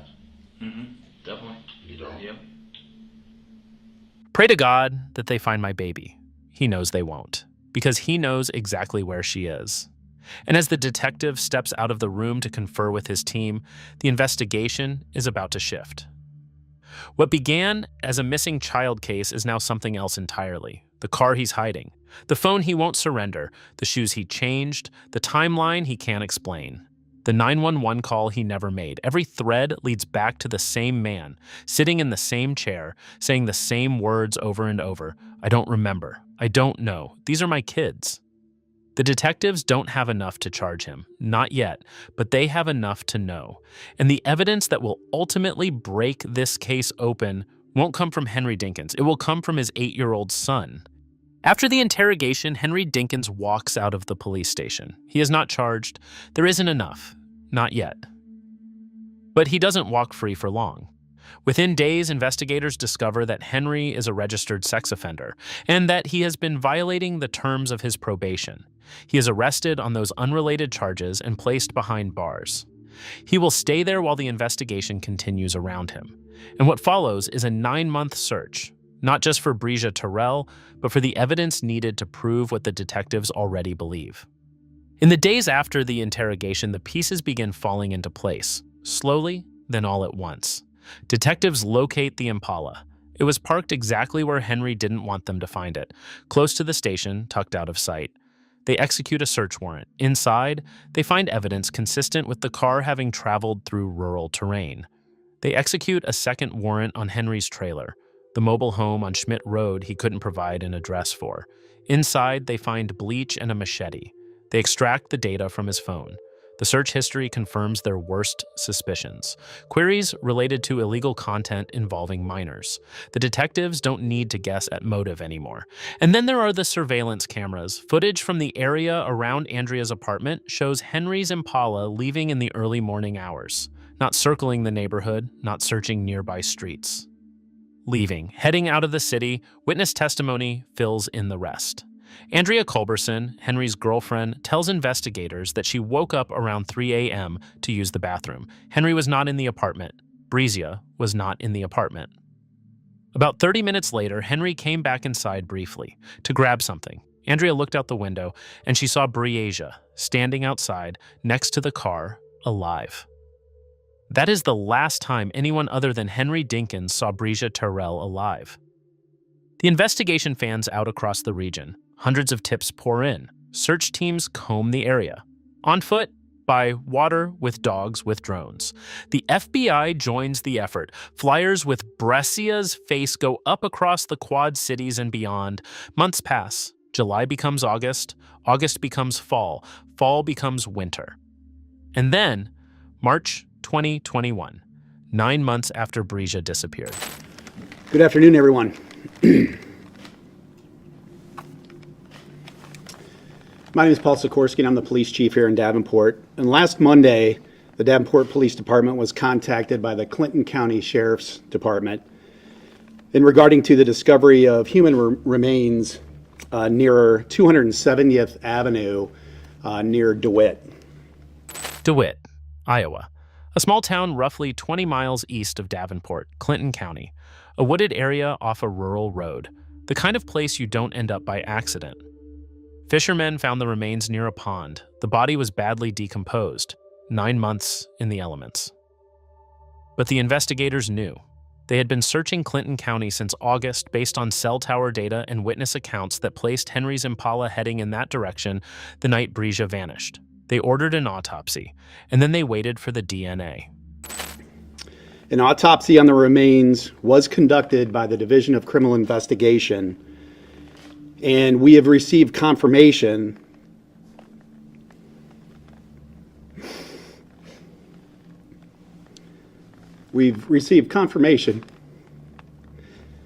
that the remains are those of Breja Terrell.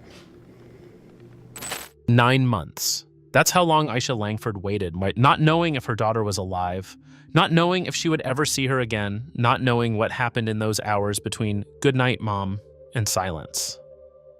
The autopsy confirmed what investigators suspected. Breja Terrell was killed by gunshot wounds. She was 10 years old. As you know, Breja's been missing since July 10th from our city. This news is heartbreaking to both Breja's family and our Davenport community. Our deepest sympathies and heartfelt prayers are with all of those who are affected by this tragic loss. As this case turns from a missing child to a homicide investigation, we know our community is anxious for information regarding the investigation and any charges that may be forthcoming. We also understand the desire to see the perpetrator of this crime brought to justice. Watch the police chief. This is a man who has led this investigation for 9 months. He has stood at podiums before, asking for the public's help, holding out hope. Now he is standing here confirming the outcome no one wanted. He can barely get through the statement. His voice cracks on the word confirmation. He pauses mid-sentence, collects himself, and pushes forward. This wasn't just a case for the Davenport Police Department. This was personal.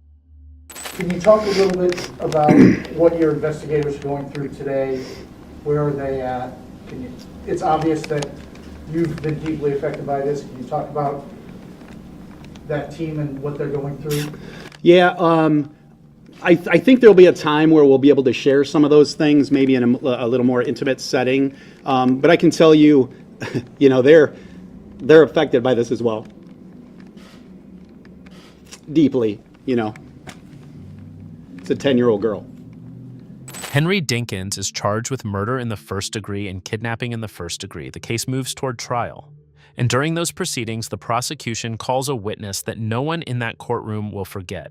His name is Victorious. He is Henry Dinkins's biological son. Brizia Terrell's half-brother. He was 8 years old the night Brizia disappeared. By the time he takes the stand, he is 11. He is being asked to testify about what he saw his father do. You just don't want to answer, do you? I do, but you... What do you recall?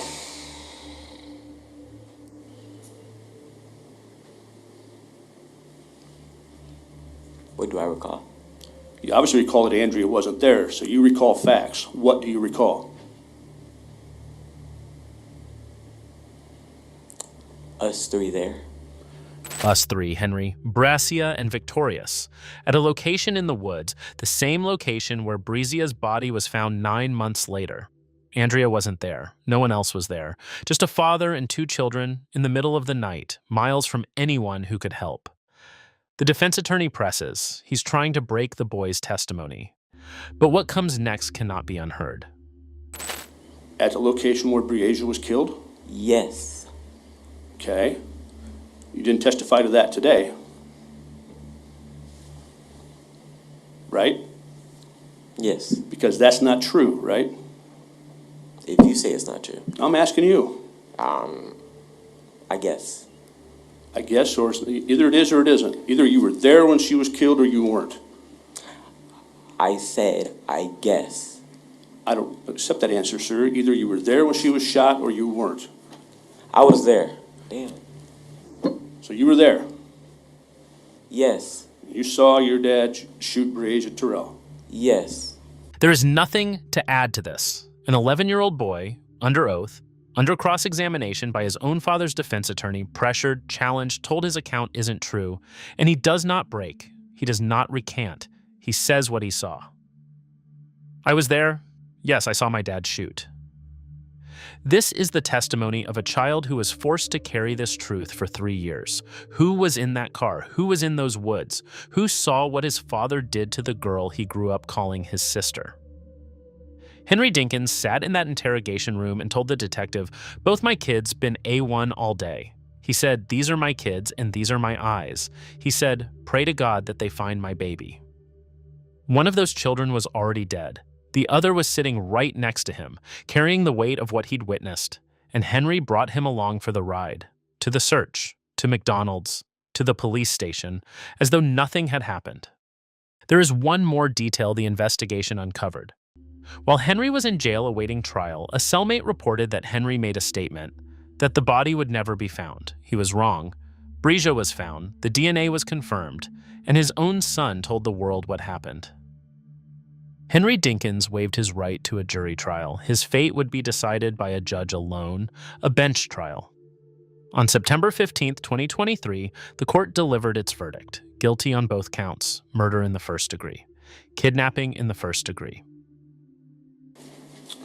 The court file reflects that on September 15th of 2023, this court found the defendant guilty under count 1 of murder in the first degree in violation of Iowa Code Section 707.2(1)(a), and under count 2 of kidnapping first degree in violation of Iowa Code Section 710.2. The court at that time did order that a pre-sentence investigation report be prepared, and this matter was continued until today's date and time for sentencing. Your Honor, relative to the court's finding of guilt on count 1 to the charge of murder in the first degree, the state recommends that Mr. Dinkins be committed to the Director of Adult Corrections for an indeterminate, for essentially life with parole. It's very sad. I mean, it's extremely sad. And you consider those circumstances, but then we stop and consider the circumstances involving Mr. Dinkins, particularly as it relates to his relationship with Aisha Langford, his relationship with Breasia Terrell, and even the fact that his youngest son was the brother of Breasia. Mr. Dinkins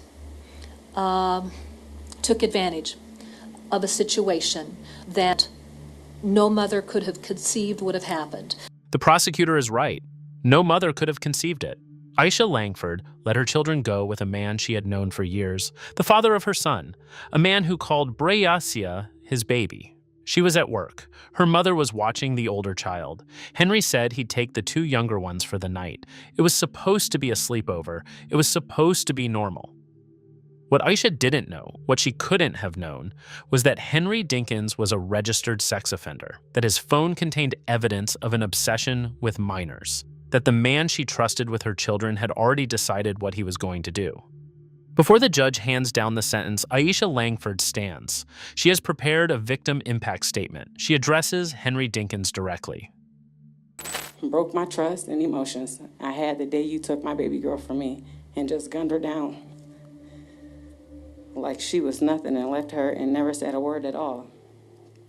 It's really painful that a statement could bring so much anger.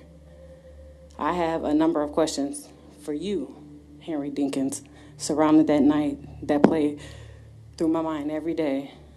Did she want me? Was she scared? Did she see those gunshots coming? Did you shoot her while she was trying to get away? Did she scream for help? Did she beg you to stop? Did you see in her face when she realized she was shot the first time? What was her last words? Did you stay and watch my baby die? How long did she suffer? Did you watch the life leave from her beautiful hazel eyes? What did you do to my son? Why? Do you know the answers to any of these questions I asked, Henry Dinkins, while you sit in this courtroom as if this shit don't hurt you, watching you during these proceedings. That isn't right. You sit there with smiles and chatter during sensitive things and then tried to speak to me when you never once spoke to me after July 14, 2020. You remember. Henry Dinkins does not respond. He has not responded at any point during these proceedings. He sat through his own trial the way he sat through his interrogation, quiet, detached, occasionally smiling when the gravity of the room demanded anything but. Aisha's questions will never be answered. What happened in those woods, the exact sequence, the exact moment, only 2 people know. One of them is dead, the other will never speak. And then there is Victorious, the 8-year-old boy who was there, who saw it happen, who was brought back to the apartment afterward and put on the couch, who rode in the car with his father the next morning as Henry pretended to search for the sister he had already killed. Aisha asked, "What did you do to my son?" She wasn't asking about a bullet. She was asking about the thing that no sentence can fix. The damage done to a child who was made a witness to the murder of someone he loved by the person he trusted most. The judge delivers the sentence. On count 1, murder in the first degree, Henry Earl Dinkins is sentenced to life in prison without the possibility of parole. On count 2, kidnapping in the first degree, he is sentenced to life in prison. The sentences are to run consecutively. Henry Dinkins will die in prison. The defense maintained throughout the trial that the investigation was biased, that witnesses were coached, that the evidence was circumstantial, that the state failed to prove its case beyond a reasonable doubt. The judge disagreed. The evidence told a story that Henry Dinkins spent 3 years trying to bury. The surveillance footage, the phone data, the bleach in his trailer, The car stuck in the mud, the shoes he changed, the 911 call he never made, and ultimately, the testimony of his own son, who looked at a defense attorney and said, under oath, under pressure, I was there, I saw my dad shoot. Brizia Terrell was 10 years old. She had long dreads that fell to the middle of her back. She had beautiful hazel eyes. She liked playing video games with her brother. The night before she died, she used Henry's phone to text her mother, "Good night, Mom." Those were the last words her mother ever received from her. Henry Dinkins called Brizia my baby. He told the detective she was A1 all day. He said he raised her since she was small. He said he prayed to God they'd find her. He knew exactly where she was. He put her there. Brizia Terrell deserved to grow up. She deserved to come home from that sleepover. She deserved a mourning. Not a search, not a press conference, not a courtroom. She deserved more time. She was 10.